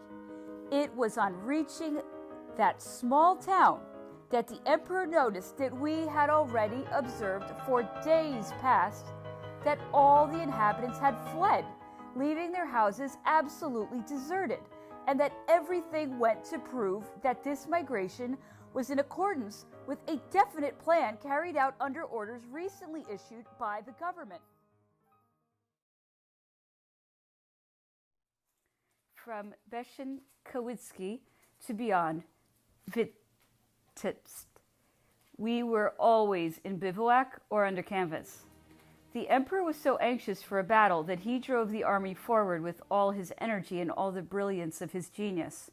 The Battle of Ostrovno, July 26th, after Beshenkowitsky, was quite costly but sufficiently advantageous. It was nevertheless only a rearguard attack in which the enemy really obtained the result he desired, for he hindered our movement, forced us to make fresh dispositions, and in consequence delayed us several hours. The army again began to advance, and on the morrow we found ourselves in the presence of the enemy, who was occupying the heights crowning the great plateau in front of Vitebsk. The emperor was on horseback before daybreak, July 27th, and the reconnaissances pushed as far as the Luchieza River, found a strong body of enemy cavalry in position. Our infantry arrived. 2 regiments had already crossed the bridge, but were waiting on a plateau, a little in advance and to the right, until the artillery and the remainder of the cavalry should join them. The enemy deployed considerable masses of cavalry, which bore down on the weak regiments of light troops that composed our advance guard, who were formed in two lines, to the left of the road and in front of the gully. Our cavalry regiments reached them, but could not form up quickly enough to make headway against the masses of men already engaged with our advance guard, over which the enemy gained at the outset in easy success. During this time, a company of light infantry, detached from our left to support the small force of our cavalry, proved what the resolution of this admirable branch of infantry can do, even when it is cut off. Placed along the stream and in some bushes and houses in front of the gully, these brave fellows were surrounded by a cloud of cavalry against which they fired at will in support of our feeble squadrons. They kept up continuous fire and emptied many saddles among the enemy, doing such damage that by degrees they forced him off the flank of our squadrons, which would have been seriously threatened from the onset of the attack had it not been for this valuable help. Several times we saw 5 or 6 of these light infantrymen assemble some 50 paces from the enemy's squadrons, when a knot of horsemen was bearing down on them, and stand back to back, holding their fire and waiting till they had them at point-blank range. They even took some prisoners. This company played a great part in the events of the day. The emperor said to several of them, who brought him prisoners and asked for the cross, "You are all brave lads, and you all deserve it." The day was spent in maneuvering, bombarding, and minor attacks to test and adjust our respective positions in preparation for the great battle for which the emperor and the majority of the French were hoping on the morrow. The emperor was cheerful and already beaming with pride, so confident was he of measuring his strength with the enemy and obtaining a result that should give some color to his expedition, already too far flung. He spent the day in the saddle, reconnoitered the terrain in every direction, even at a considerable distance, and returned to his tent very late, having actually seen and checked everything for himself. It is impossible to give any idea of the general disappointment, especially the emperor's disappointment, when at daybreak, July 28th, the certainty was borne in upon us that the Russian army had vanished and abandoned Vitebsk. Not a soul was to be found, not even a peasant who could indicate the direction taken by the enemy, for he had not passed through the town. For some hours we had to act like huntsmen and follow up in every direction the track he had taken. What was the use? What route had his masses of men and artillery followed? No one knew, and for some hours no one could know, for there were no signs of them on all sides. Moreover, the emperor at first only sent out his advance guards. He passed rapidly through the streets and outside the town, and then rejoined his guard, which, like the rest of the troops, was already on the march along the road to Smolensk. The troops were constantly harassed. Many of the horses were unable to stand up through the charges the vanguard made, and so their riders were lost.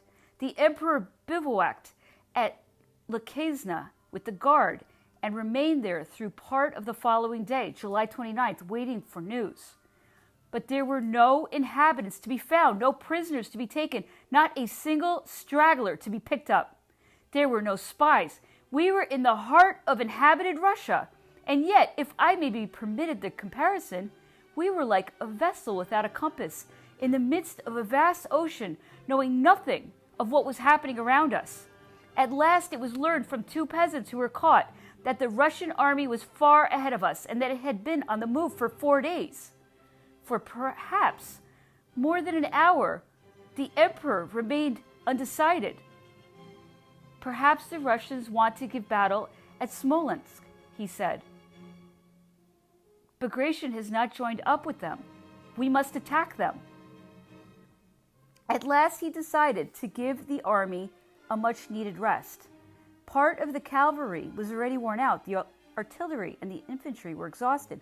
The roads were covered with stragglers who destroyed it and wasted everything. It was essential to organize our rear and await the result of the operations undertaken by the corps that had remained on the Dwina. The certainty that the Russian army was going to escape him and that he would not for some time obtain the battle he desired so keenly cast the emperor into a deep gloom. Eventually, July 29th, he resigned himself to the necessity of returning to Vitebsk. As I have said, our cavalry and artillery have already suffered severely. A very large number of horses had died. Many were lagging behind, wasting away, wandering at the rear. Others followed their corps, to whom they were but a useless embarrassment. The King of Naples was better able to appreciate these troubles than anyone, and he told the rest of us about them when he chatted with us. He even ventured to make some remarks to this effect to the emperor, but His Majesty did not care for reflections that ran counter to his projects and lent a deaf ear. He changed the subject, and the King of Naples, who above all wished to please him, and who flattered his own vanity at the same time by so doing, kept to himself the wise reflections which he had voiced to us alone. He soon forgot them entirely. Always at the forefront of the skirmishes and eager to thrust his ostrich plumes and fantastic uniform beneath the very noses of the Cossacks, he succeeded in ruining the cavalry, ended by causing the loss of the army, and brought France and the emperor to the brink of an abyss. One day, however, General Belliard, chief of staff to the King of Naples, observed in his presence to the emperor, who was questioning him, "Your Majesty must be told the truth. The cavalry is rapidly disappearing. The marches are too long and exhausting, and when a charge is ordered, you can see willing fellows who are forced to stay behind because their horses can't be put to the gallop." The emperor paid no attention to these prudent observations. He wanted to reach his prey, and in his view, it was evidently worth paying any price to obtain that object, for he sacrificed everything to gain it. While these events befell the Grand Army, the King of Westphalia was detached for the support of the Prince of Eckmuhl's corps. Jerome had let his troop pillage the Duchy of Warsaw, of which he flattered himself he was the ruler, and had driven that loyal country into discontent. Like a good many other people, he imagined that Poland had been awarded to him. This Poland, which the emperor wished to revive and make into a buffer state. Accordingly, the King of Westphalia thought it beneath his dignity to serve under the victor of Auerstedt and Eckmuhl, so he left the army, July 16th, and returned to Kassel with his guard. Such was the support given to the emperor in sore straits by the brothers whom he had made kings. According to the emperor, the king was the cause of the Prince of Eckmuhl's failure to carry out his operation successfully, for he enabled Bagration to escape and thus brought about the initial failure of the campaign. The emperor had left the Prince of Eckmuhl only a portion of his corps. As soon as the emperor understood the Russian movements and saw that Bagration's corps had been separated from the main army, he threw the prince against Bagration's army corps with the few troops left to him, a division and a half, but at the same time informed him that he was putting the King of Westphalia and his corps at his disposal.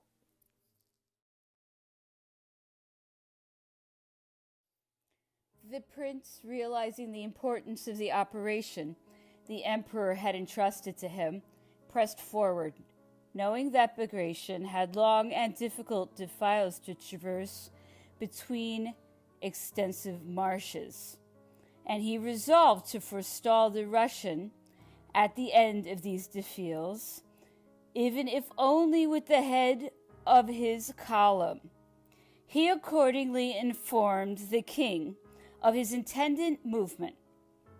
However, not only did the king give a cold reception to the officer who handed him the orders, but he even permitted himself to pass unsuitable comments about them, and, as I have said, took himself off with his guard. he had planned. The prince fell on the convoys and parks that preceded Bagration's march, captured a considerable part of them, took some prisoners, and continued his movement without encumbering himself with his captures, so as to be in position before the Russians could debouch. Not being in sufficient force, after the king's departure to give battle in open country, he took up his position before Molyhue, toward which town Bagration was heading, for the king of Westphalia's disobedience had saved him by facilitating his change of route. Knowing that he had only to deal with the weak corps hurriedly mustered by the prince, and that no one was pressing him, Bagration had the insolence to send an aide-de-camp to the Prince of Eckmühl to say that for some days he had been deceived by the prince's activity, but that now he knew there was only the head of a column to oppose him, and to avoid a useless engagement he informed him that he intended to sleep the following night in Molyhue. Instead of replying to this boastful impertinence, the prince strengthened his position as best he could. At the outset of the engagement, success was evenly divided, but though attacked with vigor, the prince defended himself bravely. Eventually, put 4,000 or 5,000 of Bagration's men out of action, and forced him to retire and change his direction during the night. When it is considered what an effect on subsequent events the destruction of Bagration's corps might have had, and the result that might have been obtained at the outset of the campaign by his first maneuver of the emperor and the masterly strategy of the prince, it is impossible not to feel pity at the sight of that great captain betrayed by his own relations, before being betrayed in the end by fortune. On his return to Vitebsk, the emperor's first care was for provisions and hospitals. I was given the duty of visiting them, distributing money to the wounded, consoling and encouraging them.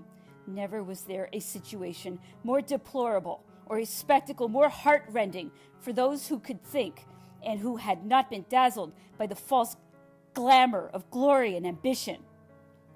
With the exception of the chiefs, the indifference of the administrative officers was complete. The innumerable wagons, the enormous quantity of supplies of all sorts that had been collected at such expense during the course of 2 years, had vanished through the theft and loss, or through lack of means to bring them up. They were scattered along the roads. The rapidity of the forced marches, the shortage of harness and spare parts, the dearth of provisions, the want of care, all had helped to kill the horses.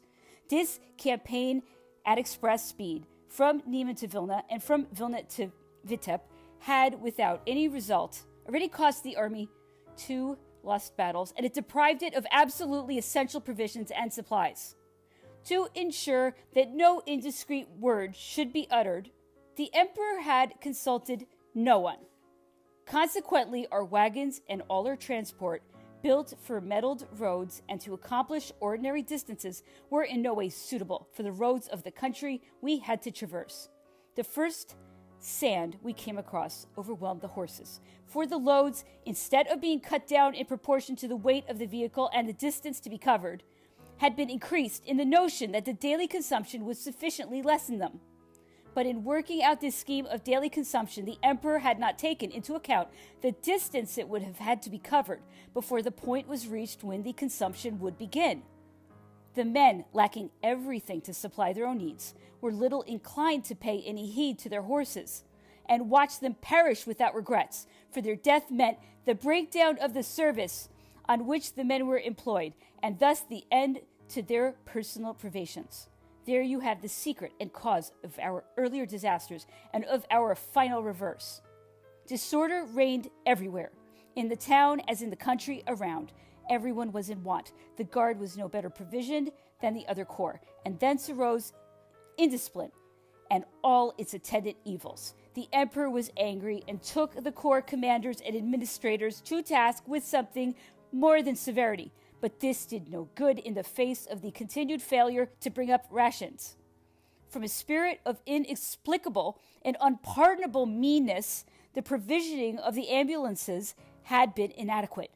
Even the personnel was too scanty.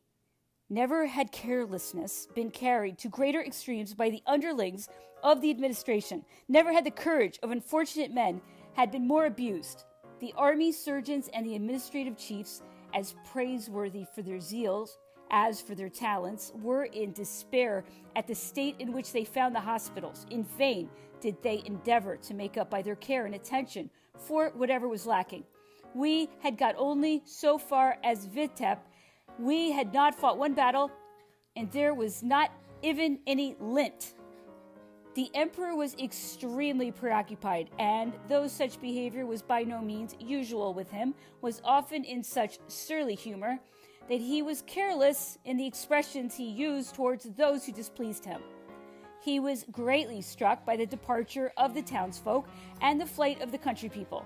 This method of retreat opened his eyes maybe to the possible consequence of this war and to the distance it might take him from France, but the 1,001 things that ought to have opened his eyes to his position vanished before the slightest incident which might revive his hopes.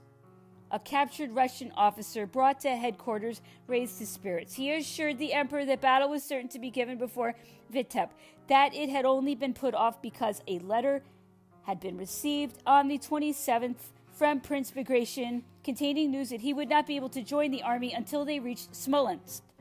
The emperor flattered himself that as soon as the Russian army had joined up with Bagration, it would make an attack. Full of hope, he immediately recovered his good temper.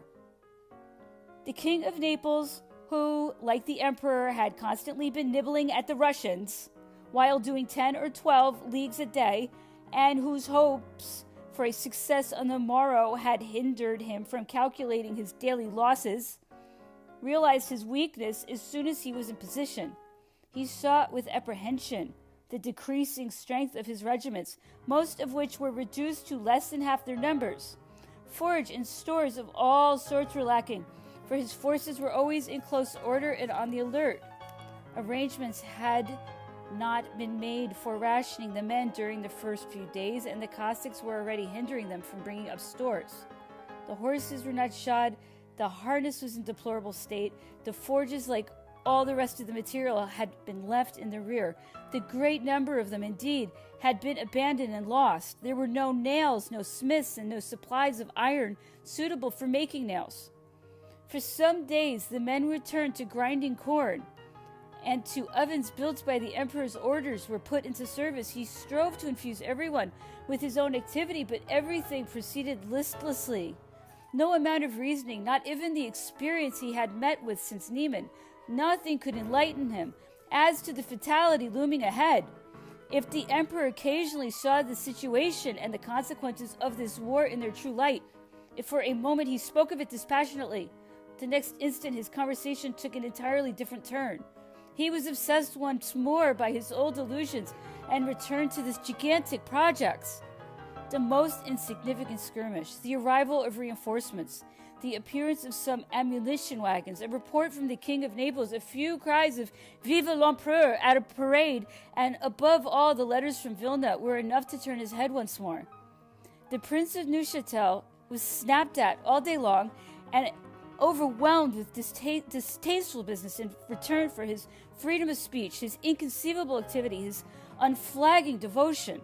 As a matter of fact, the number of things went wrong. The staff foresaw nothing. But on the other hand, as the emperor wanted to do everything himself and give every order, no one, not even the chief of staff, dared to assume the most trifling responsibility.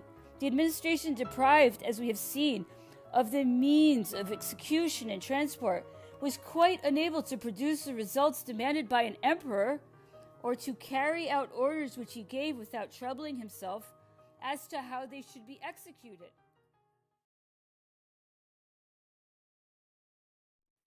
The Prince of Neuchâtel was not any more discouraged than myself or the rest of us.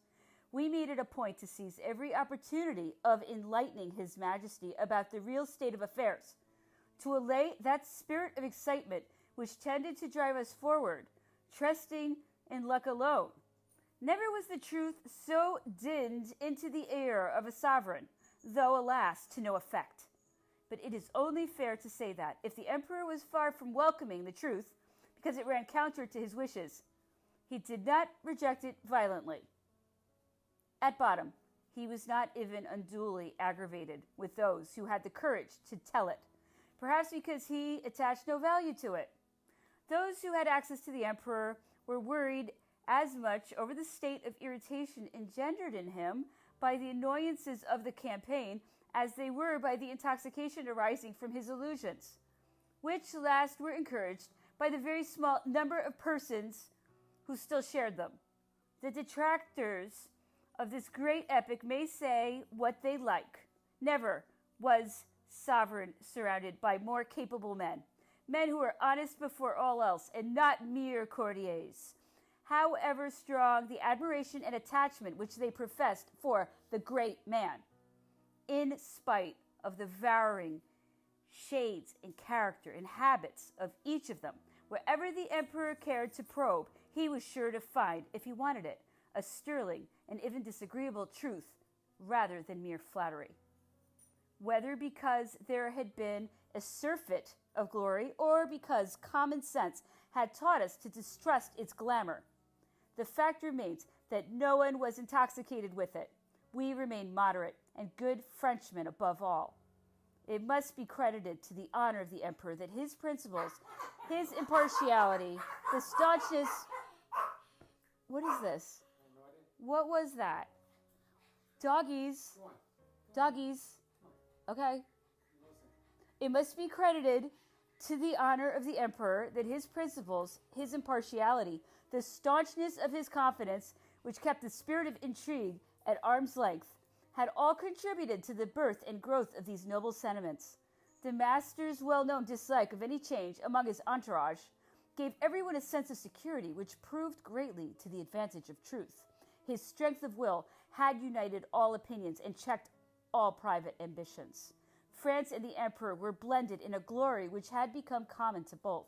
He had subjugated all minds, and without their knowing it, had bent the wills of all men to cooperate in the accomplishment of his own. Who has not been carried away by the ascendancy of that superior genius, by the preeminently sovereign qualities, by his good nature, which was that of a private man in his own intimate circle? Who has not admired in him the great captain, the legislator, the restorer of social order, the man, in short, to whom the country owed its internal prosperity and the end of civil war? The revolution checked, religion reestablished, our laws, our administration, our industry increased 100-fold. The prosperous state of our finances, was not all this the constant proof to us of our debt to the emperor and of what we could still hope for from him? If some persons, however, perceived the dangers of a collapse, when such continual success and glory were likely to delude the good sense of the majority, their foresight only applied to the particular situation in which they found themselves. The emperor had changed the national character. The French had become serious. Their bearing was grave. The great questions of the day preoccupied all minds. Petty interests were subordinated. The general sentiment was, one may say, patriotic. One would have blushed to show any other. The men who surrounded the emperor prided themselves on not flattering him. Some even paraded the need of telling him the truth at the risk of displeasing him. It was the spirit of the time. This reflection could not have escaped those who had eyes. Opposition, as the emperor noticed, did not cause the zeal or devotion of anyone to relax. He paid little attention to it and attributed it in general to narrow views and to the fact that few people were capable of grasping his great projects in their entirety. It is certain that this opposition, if I may judge from my own case, arose solely from the wish to protect the interests of the emperor's peculiar glory. What personal sentiment or interest could have held sway amid such a unanimous concert of devotion? Who could then foresee what has since happened? I can assert that no one was moved except by the interests of France and the need of preserving the prodigies of the emperor's glory. Only this twofold interest could be opposed to the inordinate ambitions of that glory. all the dangers of which a secret instinct seemed now to be revealing. This enthusiasm of the emperor, this ambition that induced him to run such hazards so far from France, certainly grew more noticeable to everyone as soon as the trend of events began to breed doubt of its success.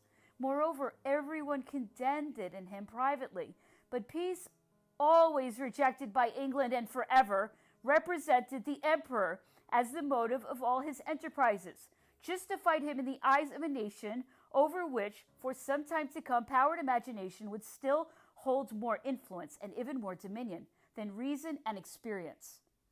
Only 10 days later had elapsed after our arrival at Vitebsk before it became necessary to send 10 or 12 leagues for fodder. The inhabitants who had not fled were everywhere in arms. Consequently, it was impossible to find any means of transport. Horses already in need of rest were further enfeebled by having to go in search of food, and were exposed together with the men to the danger of being caught by the Cossacks or slaughtered by the peasants, as frequently happened, having no further hopes that the enemy might attack him, as he had made himself believe when he knew that Prince Bagration had joined up with the main army, August 4th, and, on the other hand, being unable to give his own army the rest it needed so long, as the enemy was in force so close at hand, the emperor decided on the 10th to follow him. He announced his intention of moving his right across the Dnieper at Rosanna, while the Russians, with the same object in view, would be carrying out the same movement in order to attack us on the right bank of the river. The emperor left Vitebsk on the 12th at 11 o'clock in the morning. On the morning of the 13th, he was at Rosasna on the left bank of the Dnieper. The guard arrived during the day. A very weak garrison had been left at Vitebsk with the sick and wounded. The emperor planned to fight a big battle and drive back the enemy so that he should be able to rest his army and organize the country for winter quarters, while his corps on the Dwina should act with the same end in view. He was still fixed in his original purpose. He desired to reorganize everything so as to be in a position to march on the capitals when the spring campaign opened, if the measures he hoped to take and the consequent embarrassment of the Russian government did not induce the Petersburg cabinet to make peace during the winter or even before. The emperor counted on this outcome more eagerly than ever, for he was already tired of the war and, as he said, would not raise difficulties in the matter of peace conditions. The next morning, August 14th, he was in the saddle at daybreak. When the night fell, the emperor returned to the guard's bivouac near Lidui. The information obtained from some wounded prisoners put an end to all of the emperor's uncertainties and confirmed his knowledge of a movement by Barclay de Tolly on the right bank, which he had been led to suspect since midday by the report of reconnaissance. All corps ordered to press their march to Smolensk. The emperor set out with the guard before daybreak, hoping to reach the place in advance of the Russian army, in front of which we had unknowingly defiled in going to Rosasna by way of Babinowitsky. Very early in the morning of the 15th, he galloped off to the advance guard at the gates of Smolensk. Having invested the town closely, he quickly reconnoitered the environs. The emperor appeared in force. Our troops came up, and the day was passed in bombardments and minor attacks to straighten his positions and get as near to the town as possible. On the morrow, the investment was made yet closer. A cemetery and several houses, which commanded the plateau on which the town is built, were destroyed. That evening, the emperor brought some guns into position to bombard the bridge, which could be seen plainly enough to observe troops defiling across it, some entering the town, others marching out. A little later, it was seen that these were Barclay's last corps arriving, and that part of the garrison had been relieved by them. What was the reason for this change? Did it foreshadow another retreat? The emperor was puzzled at once and became annoyed at the idea of having to march on and move yet further from his base, so as to come up with this army, which he could have forced into giving battle had he attacked 48 hours earlier. He asked me what I thought of these movements of troops. He tried to make me say that the Russians would hold and fight a battle, which was what he wanted. He was like a man in need of consolation. I thought, on the contrary, that since the Russians no longer held the initiative and were therefore unable to choose their ground, they would prefer to retire. And I said so very plainly. If that is so, answered the emperor, in the tones of a man who had suddenly reached a decision, by abandoning Smolensk, which is one of their holy cities, the Russian generals are dishonoring their arms in the eyes of their own people. That will put me in a strong position. We will drive them a little farther back for our own comfort. I will dig myself in. We will rest the troops. The country will shape up around this pivot, and we'll see how Alexander likes that. I shall turn my attention to the corps on the Dwina, which are doing nothing. My army will be formidable, and my position more menacing to the Russians than if I had won 2 battles. I will establish my headquarters at Vitebsk. I will raise Poland in arms, and later on I will choose, if necessary, between Moscow and Petersburg. Delighted to find the emperor imbued with such good and sound ideas, I applauded his resolution. He seemed to me sublime, great, far-reaching, far-seeing, as in the day of his most splendid victory. I told him that this plan would really lead to peace, for it would strengthen him, step by step as he advanced, and would deter him from running too great risks. The Russian plan of campaign proved that they wished to draw him into the interior of the country, lead him further from his base, and shut him up amid the ice. It was imperative not to play their game, I added. His Majesty seemed to approve my reflections highly, and to have made up his mind at last. I hastened to report my conversation to the Prince of Neuchatel, so that he should do his utmost to hold the emperor to his wise resolutions. But the prince seemed to be doubtful whether they would survive the taking of Smolensk. Alas, how right he was. In my joy at what I heard, I too had let illusions run away with me. On the 17th, the Russians were compelled to evacuate all their positions outside the walls. The emperor brought up the siege batteries and placed 30 pieces to break down the bridge, which was plainly visible now that we were close to the town. This battery so harassed the enemy that his columns defiled across it at the double. They were clearly in full retreat. Wishing to launch an attack, the emperor, some engineer officers, and some of the staff decided to reconnoitre the enceinte, but they had no scaling ladder. Finally, the reports which he received made the emperor decide to abandon that project. Toward evening, the enemy's retreating movements were unmistakable. The town had been on fire since morning, and the flames, fed by the enemy themselves, showed no sign of abating. During the night, the conflagration grew worse. It was a fearful sight, the cruel prelude to what we were to behold at Moscow.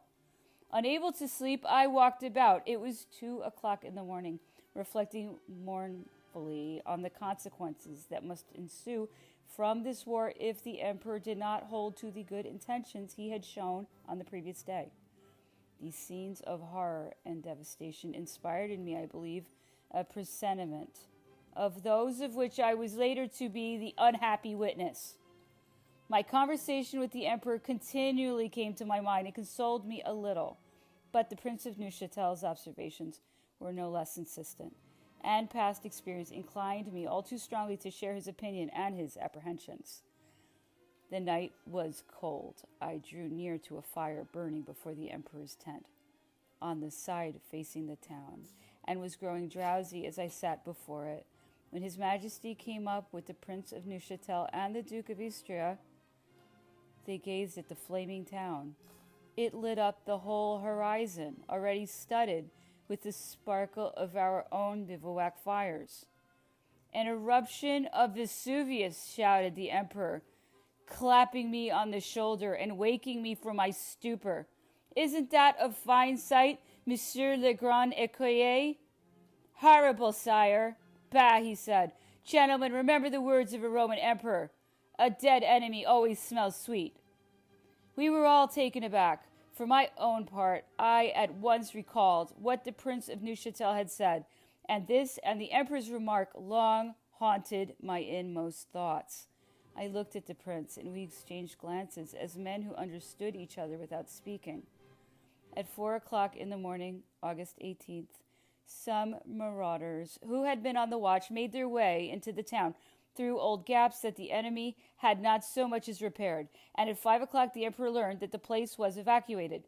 He gave orders that the troops should not enter except in formation, but the men had already got in by several loopholes which they had opened and scaled. The emperor mounted his horse, reconnoitred the enceinte on the east, and entered the town by an old breach in the wall. He went all round the city at once and eventually stationed himself at the bridge, where he spent the day hastening its repair. The buildings in the public square and the finest houses in town had been but little damaged. The arsenal was intact, though not much of anything was left in it. Every quarter of the town had suffered. The inhabitants had fled with the army, the only people left being some old folk of the lowest classes, a priest and an artisan. They told us all they knew about what had happened in the town, but could give no information concerning the army, not even what its losses had been. The emperor seemed well satisfied, even triumphant. Before the month is out, he said, we shall be in Moscow. In 6 weeks we shall have peace. Marshal Ney had made all preparations for crossing Dnieper, a league from the town, in order to follow up the Russians whose rear guard only was in sight. Pursuing the enemy, August 19th, he found them in position at Valentina. General Borelli, who was attached to the staff of the King of Naples, came to inform the emperor of this. He refused to believe that they would offer any resistance, or that anyhow there was more than a rear guard in position, but successive reports convinced him that it was a more considerable corps. He proceeded thither himself and immediately sent several officers to the Duke of Abrantes and even the Prince of Neuchâtel with orders to advance and engage the Russians without letting a single man escape. In the meantime, Marshal Ney had attacked and overthrown the enemy with his usual boldness, but a grenadier division sent to reinforce the rear guard held the position despite a fresh attack by Gudin's division. This general, one of the most distinguished in the army, was mortally wounded at the start of the action and lived but a short while. He died esteemed by the whole army and mourned by all who knew him. This occurrence did not hinder the troops from taking the first position, but the enemy were successfully reinforced, and the Duke of Abrantes, who was to have outflanked him and turned his left, did not come up in time. So the Russians held the crest of their position until nightfall, when the emperor reached a point which gave him a view over the whole countryside. He again sent orders to the Duke of Abrantes to act with vigor. Barclay is mad, he said. That rear guard is ours, even if Junot only marches here at ease. The emperor learned of the end of the affair before he reached Valentina and returned to Smolensk, highly incensed with the Duke of Abrantes, who had not acted with the vigor he had shown on previous occasions. The Prince of Neuchâtel and the Dukes of Istria and Elchingen reproached him for not having marched up fast enough. For his part, the Duke of Abrantes, whose corps was composed of foreign troops, contended that since he was obliged to march in close order so as to run no risks, his movement had been delayed by obstacles which forced him to bear to the right.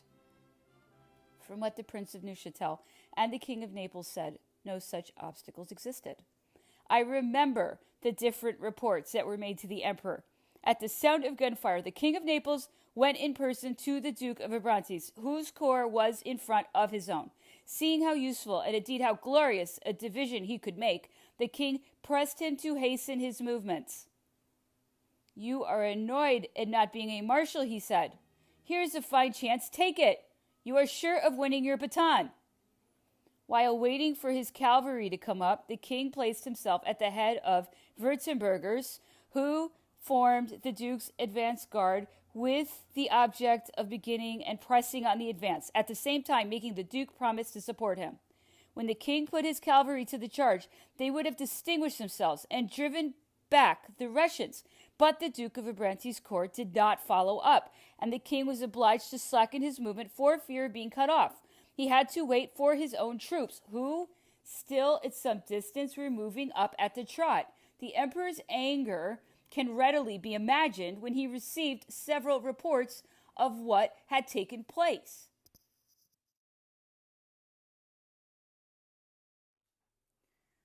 Junot has let the Russians escape, Emperor Napoleon said bitterly. He is losing the campaign for me. At that instant he followed up this reproach with the severest strictures and threats. But as usual, the memory of good services in the past outweighed the fault of the moment, and his discontent had no sequel. The emperor busied himself with making Smolensk what he called his pivot, a safe stronghold for his communications in the event of his being reluctantly forced to push on further. He worked night and day in attending to all the administrative details, notably for provisions and the requirements of the hospitals. He had ordered several reconnaissances of the fortress and the environs. General Chastellux of the engineers, having come to him with an account of what had been done, the emperor remarked jokingly, "Wouldn't you like to make another Alexandria of the place and eat up another 50 million of money? Russia's not worth that." General Chastellux was proposing nothing of the sort. He only wanted to erect some outworks in order to form a point of defense on the Dnieper. The next day, August 20th, the emperor stopped all work in hand, appearing to have no wish to go beyond Smolensk. This retreat of the Russians, without any possibility of saying where they would halt, the increasing certainty that they themselves had set fire to Smolensk, and this war of mutual destruction with no result beyond the gaining of ground, all these circumstances gave food for serious thought to the emperor, and confirmed his desire to go no further and to do his best to bring about negotiations. The following details can leave no doubt of his intentions, which he openly explained to the princes of Neuchatel and Eckmühl. After his arrival at Smolensk, the emperor inquired whether there was any slightly wounded officer or any man of some standing in the palace. The only person they could find was a Russian officer who had come, I believe, with a flag of truce, and for some reason or another had been detained. The emperor interviewed him, and after a few insignificant questions, asked him if there was going to be a battle. He added that honor required the Russians not to yield their country without giving battle, without even once measuring strength with us. Thereafter, it would be easy to make peace, as between two champions, reconciled after a duel. The war, he said, was only a matter of politics. He wished for nothing better than that Tsar Alexander should feel as little resentment as he did. The emperor added later that he was going to send this officer back to his own army on condition that he would repeat to the Tsar what was going to tell him, namely that the Emperor Napoleon wished for peace, that he had wanted nothing better than to reach an understanding before the war had broken out. The officer promised to convey these messages, but at the same time observed what he did not think peace possible so long as the French were on Russian soil. The Russian army marched in good order, without undue haste, like men intent on abandoning nothing, and prepared in case of necessity to stand their ground. The King of Naples believed that their good marching order showed their intention of giving battle. He even had the idea, it is not known why, that Barclay de Tolly had taken up his position behind the Uja, and that he was establishing entrenchments in front of Dorogobuya in preparation for this battle. The king thought this might be the battle for which the emperor had expressed so many hopes, and that if we gained it, the army could be ensured of a long rest in Bies without being forced to leave its base too far behind. Our numerical superiority and our habit of success justified us in believing that we should gain a victory. The King of Naples poured forth his dreams and hopes to the emperor. I call them dreams, for Miloradovich's reinforcements had not come up, and the Russians were in no position to give battle. But these hopes were too sanguine, and accorded too well with the emperor's own views, not to sweep him off his feet. He left Smolensk in all haste, 1 a.m., August 25th. The guard moved ahead in echelon to support the King of Naples if necessary, and was ordered to press forward. And once again the emperor was running a blind risk, to some degree against his will. Reaching Dorogobuya on the 25th, he stayed there through the 26th. Once more, the gauntlet was flung down, and the emperor was not the man to turn back. The sight of his troops and all the warlike bustle exalted him. As soon as he found himself amidst these elements, the wise thoughts he had entertained in Smolensk yielded to the enticements of glory. It was said that we should overtake the enemy forces on the morrow. They were hard pressed. They could not always escape at the rate they were being driven. It was useless to expect real rest until a battle had been fought. Otherwise, we should be kept constantly anxious. In short, as many good reasons were found for pushing forward as had been discovered 48 hours earlier for staying at Smolensk. And once again, we set off in pursuit of the glory, or rather the fatality, which relentlessly prevented the emperor from holding to his good intentions and wiser projects. The news of a success obtained by Prince Schwarzenberg, Austrian, over the Russians revived the emperor's hopes. This gives color to the alliance, he said. That gunshot will re-echo in Petersburg, in my brother Alexander's throne room. It is a good example for the Prussians. Maybe it will put them on their mettle. He asked me if Prince Schwarzenberg was well known at Petersburg and whether his connections were with the most exalted personages of the court. He granted him a second sum of 500,000 francs on account of secret expenses and instructed the Prince of Neuchâtel to send him the bond. Several corps received bread at Dorogobuya, an unusual occurrence. Confirmation was had there of details about the Tsar's arrival at Moscow on July 24th, of which we had known little and not even heard until after our arrival at Smolensk. We learned that he had convoked the nobility and townsfolk, that he had not concealed the true condition of the state, and had asked the various governments for aid. Moscow had offered 80,000 men, and the others in proportion.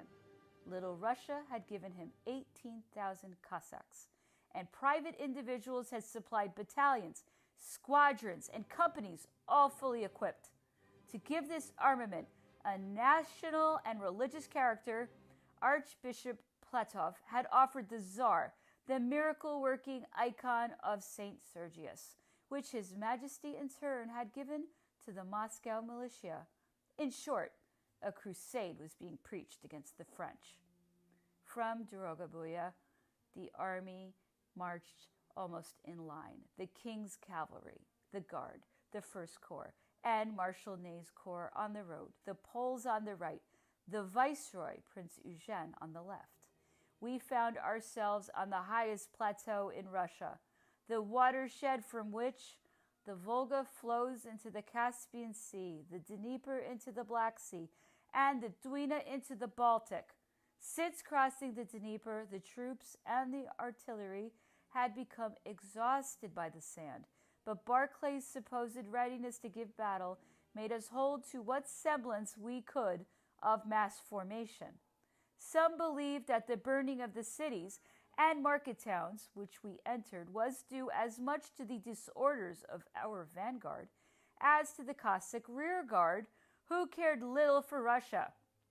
I confess that at first I shared this opinion, not comprehending what object the Russians could have in destroying all their public buildings of a non-military character, and even private houses which could not, after all, be of great service to us. Several persons spoke to the emperor about these fires.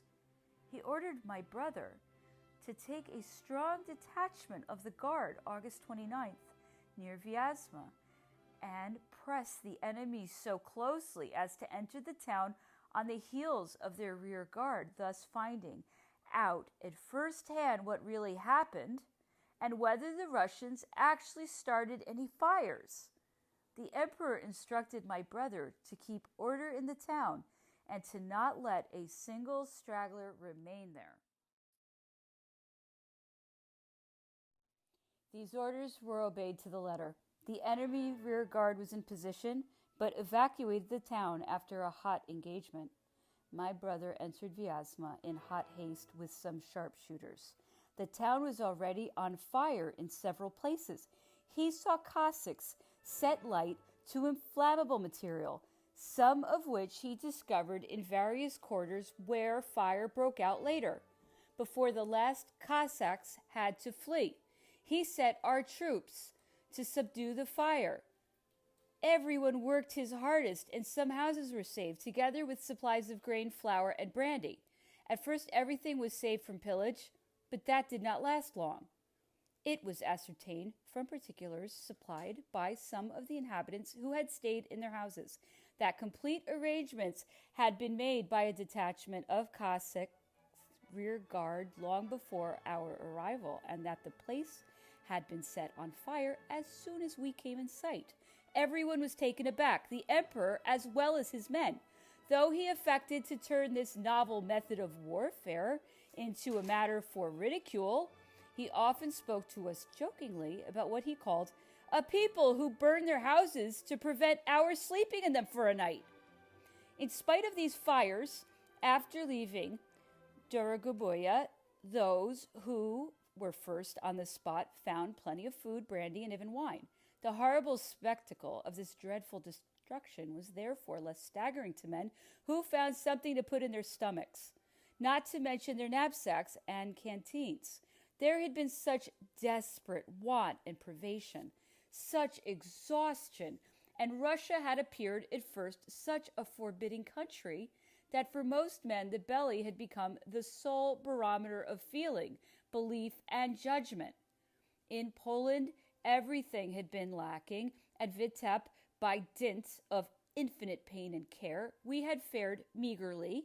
At Smolensk, by searching the countryside, we had found standing crops, grain, flour, cattle, and even forage, but no brandy or wine.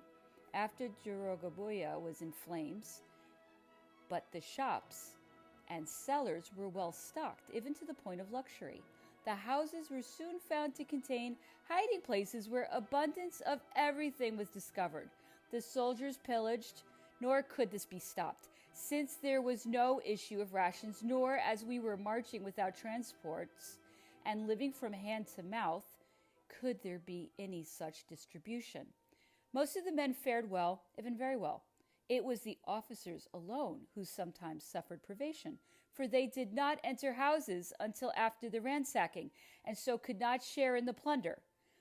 Thus the general or senior officer would be eating a piece of black bread at some soldier's campfire where fowls were roasting alongside sheep, where ham was sizzling among hundreds of eggs. The luxury, frequency, and size of the houses, all signs showed that a great capital was near. Once again, the soldiers became indefatigable. The King of Naples, who was in command of the advance guard, often covered 10 or a dozen leagues a day. The men were in the saddle from 3 o'clock in the morning until 10 at night. As the sun never sank beneath the horizon, the emperor forgot that the day contained no more than 24 hours. The roads were littered with dead horses, but every day and every moment the emperor flattered himself that he was about to make contact with the enemy. He needed prisoners at any price. They were the only source of information about the Russian army, for spies had become useless from the moment we crossed on Russian soil. The prospect of Siberia or the knout cooled the zeal of the cleverest and most intrepid spy. Beside, it was extremely difficult to penetrate into the country, and even more so into the army. The only information received was by way of Vilna. Nothing came to us direct. By the end of the day, our horses were so weary that a mere skirmish would cost us several brave fellows, their horses not being able to stand the pace. When our squadrons were recalled, we saw troopers on foot in the midst of the fray, dragging their horses by the bridle, and others obliged to abandon them altogether and escape on foot.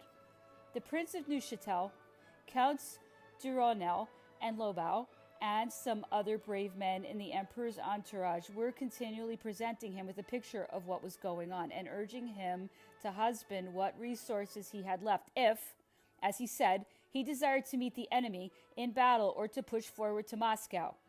The emperor listened to us, but since he always hoped to have on the morrow what escaped him that day, he was led on and on despite himself, and was forced to cover 12 leagues when he had intended to make only 5. While we were following the Russian army, powerless to obtain the least information about it, great changes were taking place in its formation. General Kutuzov, who had been summoned to the command in deference to the opinion of the nobles, joined it at Sarajevo between Gat and Vyazma on the 29th, without the Emperor Napoleon being aware of the fact. We were threatening the capital city. The holy city was burnt down and occupied by the French. We were at the gates of Gat, and the Tsar, who had sent Monsieur Balakov to Vilna, now vouchsafed no answer to overtures. At last, about 2 leagues in front of Gat, the advance guard captured a Cossack whose horse had been killed, and shortly afterward, a Negro who called himself the Hetman Platov's cook. This latter fellow was taken as he was leaving a village where he had been pillaging. The King of Naples sent them both to the emperor, who plied them with questions. Their replies struck me as so pointed that I made rather full notes. The Negro gave us particulars of the mode of life of his general, upon whom he always waited at table. He thus heard the conversation that went on, and was able to recount the rivalries of some of the generals, who were jealous of one another, but he knew nothing of the army's marching movements. He kept on asking to whom he was talking, before whom he had been brought, and at the same time making the most comical grimaces and contortions. He and the Cossack had to be told again and again it was the emperor himself who was interrogating them. Neither would believe that it could be the Emperor Napoleon marching with the vanguard and so near their Cossack friends, for they could not believe that the Tsar would be so near the enemy. Platov sometimes comes to the vanguard, said the Negro, but he does not march with them like this, nor does he stay with them. As for the Russian generals, they never go with the Cossacks, nor even with the Russian troops. If the Russians were to be in the van with the Cossacks, the French would not be at the gates of Gat, for there are many more Russians and Cossacks than there are French, and the Cossacks are not afraid of the French. When told once again that it was the emperor he was speaking to, he bowed, prostrated himself several times, and then began to dance, sing, and make every imaginable contortion.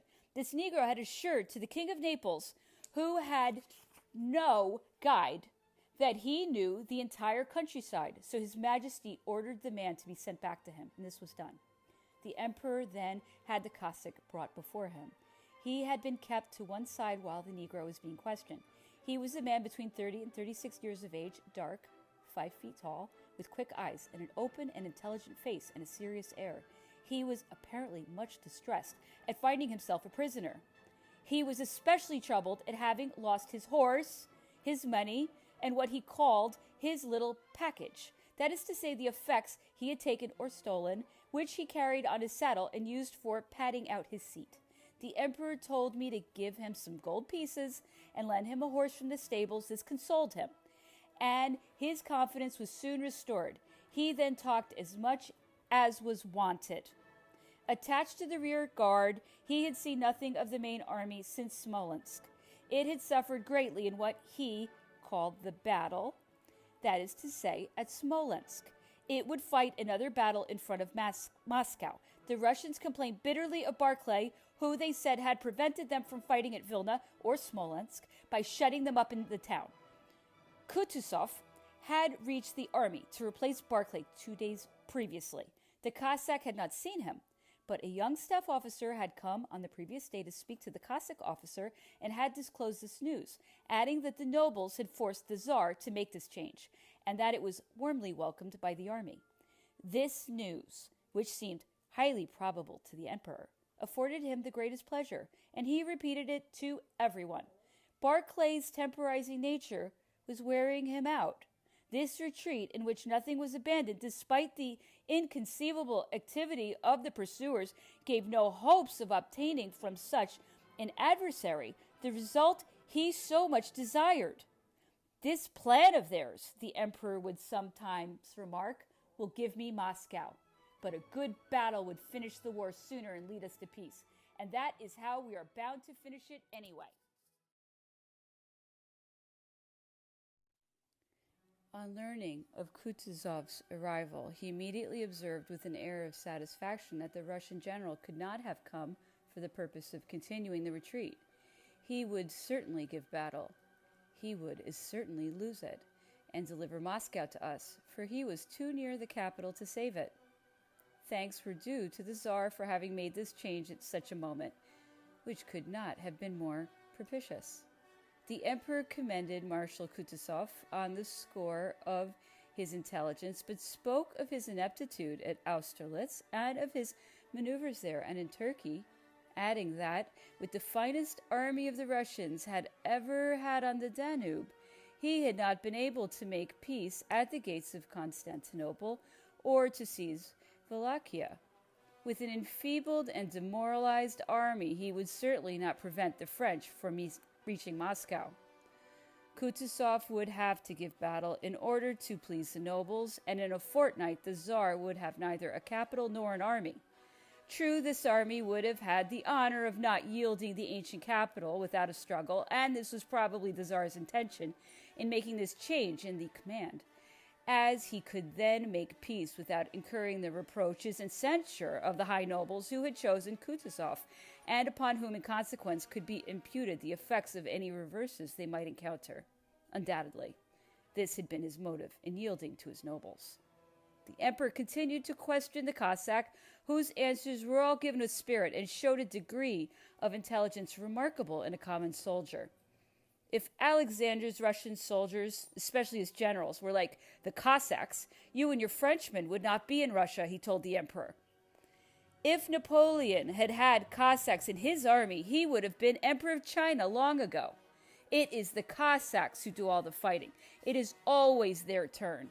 While the Russians sleep, the Cossacks keep watch. The Cossacks will defend Moscow because of Alexander, who is a good prince, though his ministers and generals are deceiving him. His generals only fight when they have to. They have given up Smolensk, the holy, and that is a bad sign. If Moscow is taken and the French enter the Cossack country, Russia is lost. Cossacks are good soldiers. They will do their duty to the very last, and then they will all side with Napoleon. Napoleon is a great general. Alexander is a good Tsar. If he liked, Alexander would be the best general in Russia. Russian generals are too fond of their ease. They sleep too much. They must have the cushions and every comfort. They only think of themselves, not of their soldiers' needs. The French fight well, but they do not keep a good lookout. They like to pillage. They slip away from their units to hunt through houses, and the Cossacks profit by this and capture large numbers every day and recover their booty from them. Had it not been for the Cossacks, the French would have been in Moscow, in Petersburg, even in Kazan. It is the Cossacks who hold them up every day. The Cossacks, like the King of Naples, who makes a fine show, for he is a brave soldier and always the first to come under fire. Word has gone round that he is not to be killed, but they do want to take him prisoner. We found Gat September 1st, partly burned and still smoking. They had been caught at work sooner than at Vyazma. Attempts were made to stop the fire. The emperor made an extended reconnaissance in front of the city and all round it. He visited the hospital, which lay at the town gate and had not been burned. He speeded up the rebuilding of the bridges and the crossing of the troops. He did not return until very late. The time had come at last for the battle he had so ardently desired. He went over with relish all he had heard, adding to the following reflections. The new general cannot continue this plan of retreat, which is condemned by national opinion. He has been summoned to command the army on condition that he fights. Therefore, the system of warfare pursued hitherto must be changed. These considerations decided the emperor to prepare likewise for action. He spent the 2nd and 3rd at Gat in order to collect his troops and to give the cavalry and artillery a little rest. Feeling it needful to bring some order among the convoys that were blocking the roads, and thus giving the artillery a chance of getting to the front in time for the battle which he deemed imminent, the emperor ordered the burning of all vehicles that were jammed in front of the convoys. "I will even have my own carriage burned," he said to me the next day, "if it is out of its proper place." While proceeding on horseback, the emperor came across a number of carriages that were being driven out of column alongside an artillery train. He made the chasseurs of his bodyguard stop them, leap from his horse, and ordered the leading one to be burned. There were objections, and Monsieur Narbonne, whose carriage it was, pointed out that this might leave some officer stranded, should he lose his leg on the morrow. "It will lose me a lot more than that if I have no artillery tomorrow," answered the emperor. Straw and wood had to be fetched to start the fire. While this was going on, he had the caleche dismantled, and a light van following it was consigned to the same fate. As soon as the fire was lit, the emperor galloped off, and the drivers, I think, salvaged their somewhat singed vehicles. "I wish it had been your carriage," said the emperor to the Prince of Neuchâtel. "That would create more effect, and you deserve to lose it. I'm always running into it." "Behind your Majesty's carriage," answered the prince. "That is Caulaincourt's fault," rejoined the emperor. "Anyhow, I promised him I'll burn it if I come upon it. Do not be put out at my threat, for I will show no more mercy to my own carriage than to anyone else's. I am commander-in-chief, and I must set an example." On the 4th, headquarters were in bivouac near Prokofievo, and on the 5th near Borodino. The emperor stayed only a moment in his tent, which was pitched as usual in the middle of the guard square, but set off at once towards the attack which our right was making against two redoubts supporting the enemy's left.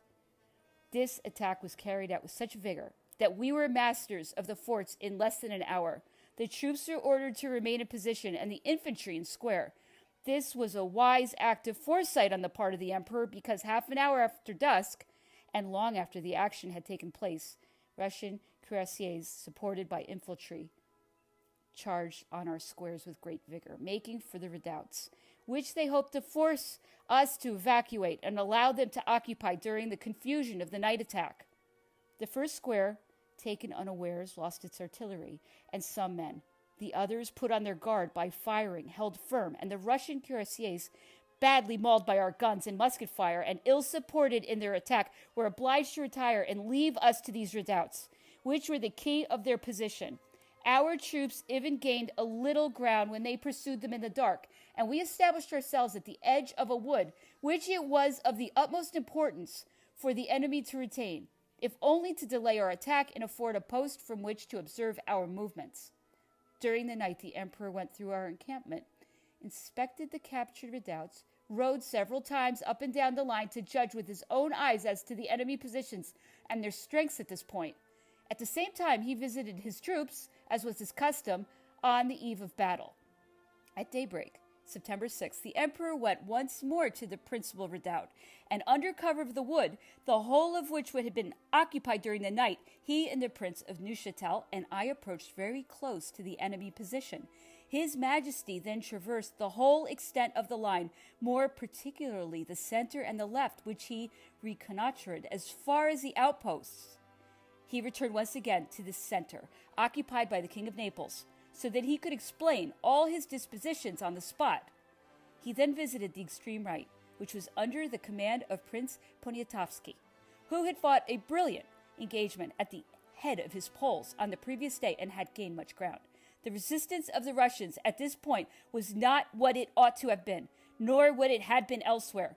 The emperor hesitated whether he should make a large movement on his right to turn the enemy position and partly avoid his redoubts, or whether he should simply take advantage of the two redoubts he had captured and engage their center from the front and flank by launching an attack with our right. He was apprehensive lest the first of these plans, which would have threatened the enemy from the rear, would decide the Russians to make another retreat, especially as the loss of the redoubts which had been captured the previous day had greatly weakened their position. These considerations determined him to adopt the latter plan. Seeing the enemy at ease in their positions, the emperor decided to let the army rest during that day. This would also give him an opportunity of bringing into line the artillery reserves and whatever had gotten slightly to the rear. He also thought, and this was the last consideration determined him, that the enemy, who had come at nightfall to retake the redoubts essential to the support of their left, would make some efforts during the day to recapture that position, or at least make some efforts to recover the ground gained by the Poles. If they did this, the emperor hoped for an engagement which would produce exceedingly advantageous results for himself. But the day was spent on both sides in observing one another, except on the part of the Poles, who gained a little more ground, thus allowing us a very advantageous deployment on the enemy's flank for the morrow's attack. Seeing that the Russians had not stirred, the emperor came to the conclusion that they had constructed new fieldworks to replace those that they had lost the previous day. About 3 o'clock, it was even thought that they were retiring, and the emperor, who was constantly watching them, was on the point of launching an attack. But upon a closer inspection from places which permitted the movements of the Russians to be better understood, it was ascertained that they were in their same positions. That evening, the emperor returned to his tent. Monsieur Bossuet, prefect of the palace, had arrived during the afternoon. He brought letters from the empress, whom he had accompanied as far as Prague on the way from Dresden, and he was also the bearer of a fine portrait of the King of Rome by Gerard. The emperor found this portrait hung in his tent when he returned from reconnoitering the enemy posts. The aide-de-camp of the Duke of Ragusa had arrived at the same time with reports of the bad state of affairs in Spain. The courier from Paris had brought the emperor advance news of this some days previously. But Russian matters were too serious at the moment for him to pay much attention to the Duke of Ragusa's reverses on the peninsula. The English have their hands full there. They cannot leave Spain and go make trouble for me in France and Germany. That is all that matters, he said to me the next day. On the 7th, before daybreak, the emperor was at the redoubt by our right, and together with the Prince of Eckmühl, Berthier, and myself, went to the edge of the wood in front. As soon as daylight came, the emperor's order of the day was to read to the troops. It was brief but forcible, like all those written by himself on great occasions.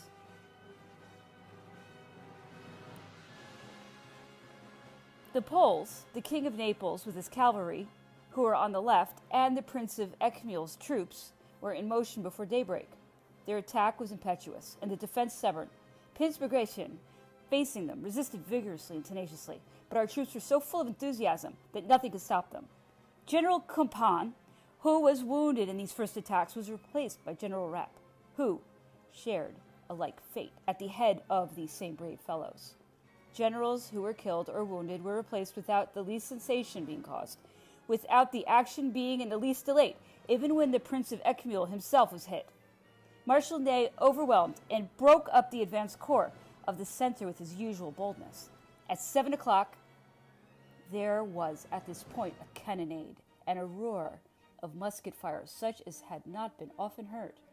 In the meanwhile, the King of Naples backed up with his cavalry the impetuous attack of the infantry on the right and the Prince of Eckmühl's corps, and the 2 remaining fieldworks on the Russian left were taken. At 8 o'clock, the emperor was informed that Montbrun, general of the division and commanding the 1st Cavalry Corps, composed of 3 divisions, had been killed. He recalled my brother, whom he had sent to the attack on the right, and who came up a moment later to announce the taking of the 2 redoubts and the subsequent successes. "Go and take command of the 1st Cavalry Corps," the emperor said to him. "Do as you did at Arcebispo." The Prince of Neuchâtel drew him up a written order to show to the generals of division. My brother seized my hand, saying, "With things this hot, I don't suppose I shall see you again. We shall win, or I shall get myself killed." His chronic sufferings often made him desire death. Did they now conjure up in him this mournful presentiment? Or was it possibly the heat of the action? I do not know, but I could not rid my mind of this ominous farewell until an even more fatal event occurred to confirm the foreboding which had overtaken me. Supported by part of the Viceroy's corps, Marshal Ney was backing up the right, and by 10 o'clock the emperor had lost all the ground in front of the great redoubt at the center. They had consequently lost the position on the left and the village that supported their center, Borodino, but their reserves were coming up. For a moment, success hovered between the two sides toward our right, and we even had to draw in our advanced troops to the main body while falling back on the captured redoubts. A formidable array of guns spat forth death in every direction. The Russian infantry made fresh efforts to regain their lost ground. The great redoubt belched out a veritable hell on our center. In vain did Marshal Ney and the Viceroy combine their forces to attack it. They were repulsed. Returning to the attack a second time, they were no more fortunate, and Ney even lost a little ground. A section of the guard, who had followed by echelons the movement of the corps, which united the center to the right, took up the position from which, if necessary, they could support this corps if the momentary forced retirement should become more serious. But our artillery checked the dash of the enemy, who for a long time stood firm under the fire of devastating bombardment. Finally, they were forced to yield the ground which we had previously taken from them. All this time, the emperor was watching the movements at the center. He had stationed himself opposite to the last redoubt we had taken, and he gave a general order to halt for the moment and hold the positions we occupied so as to give the artillery time, he said, to demolish those masses of infantry which stood motionless. It was then nearly 11 o'clock. Shortly before this, Lieutenant General Likachev and some 15 prisoners taken in the redoubt were brought to him. The officer in charge of them told the emperor that they had put up a gallant defense. The emperor received the general well. Seeing that the prisoner was without a sword, he expressed regret that he had been disarmed. "I respect the courage of the unfortunate too much, sir," he said, "not to give myself the pleasure of returning his arms to a brave man." With that, he handed the general his sword and asked him some questions. He then gave orders that the other prisoners should be questioned, taken care of, and treated as the general had been, with the utmost respect. The capture gave the emperor great pleasure, but it seemed inconceivable to him that so few prisoners had been taken when these redoubts had been captured in such a rush and entirely surrounded by the King of Naples' cavalry. He complained bitterly and asked a great number of questions about it, not concealing the fact that he had desired and hoped for other results. "We shall win the battle," he said. "The Russians will be crushed, but it will not be conclusive if I do not take prisoners." He showed signs of anxiety. Between noon and 1 o'clock, the emperor ordered the viceroy to resume the offensive and support the left of Marshal Ney, who was already supporting General Junot. The right, reinforced by the young guard, likewise had orders to push forward. The enemy, smashed by the guns and pressed simultaneously on all points, massed their troops and held firm, despite the ravages made in their ranks by the guns. The emperor then climbed into the redoubt to follow with his own eyes and direct the general movement he had ordered all along the line. Our troops redoubled their efforts without gaining ground. The fire increased to greater intensity. We were at grips at all points. It was at this moment that my brother, having put in motion 2 of his divisions, supported by 2 battalions of infantry, placed himself at the head of the 5th Cuirassiers that led the troops under his command on the great redoubt, and thus ensured the success of this attack, already attempted in vain several times. He drove at the enemy, and from that moment the battle was won, and the emperor himself said, for the Russians at once began a general retreat. I think it was about 3 o'clock when the aide-de-camp arrived in hot haste to tell the emperor that the great redoubt had been taken by my brother and that the enemy was retiring at all points. An instant later, Monsieur Volbert, my unfortunate brother's aide-de-camp, who had not quitted his side, brought the emperor the details of this affair and told him that my brother had been killed by a bullet below the heart, just as he was coming out of the redoubt to pursue the enemy, who had rallied at some distance and were advancing to retake it. I was at the emperor's side when this report was brought. I need not attempt to describe my feelings.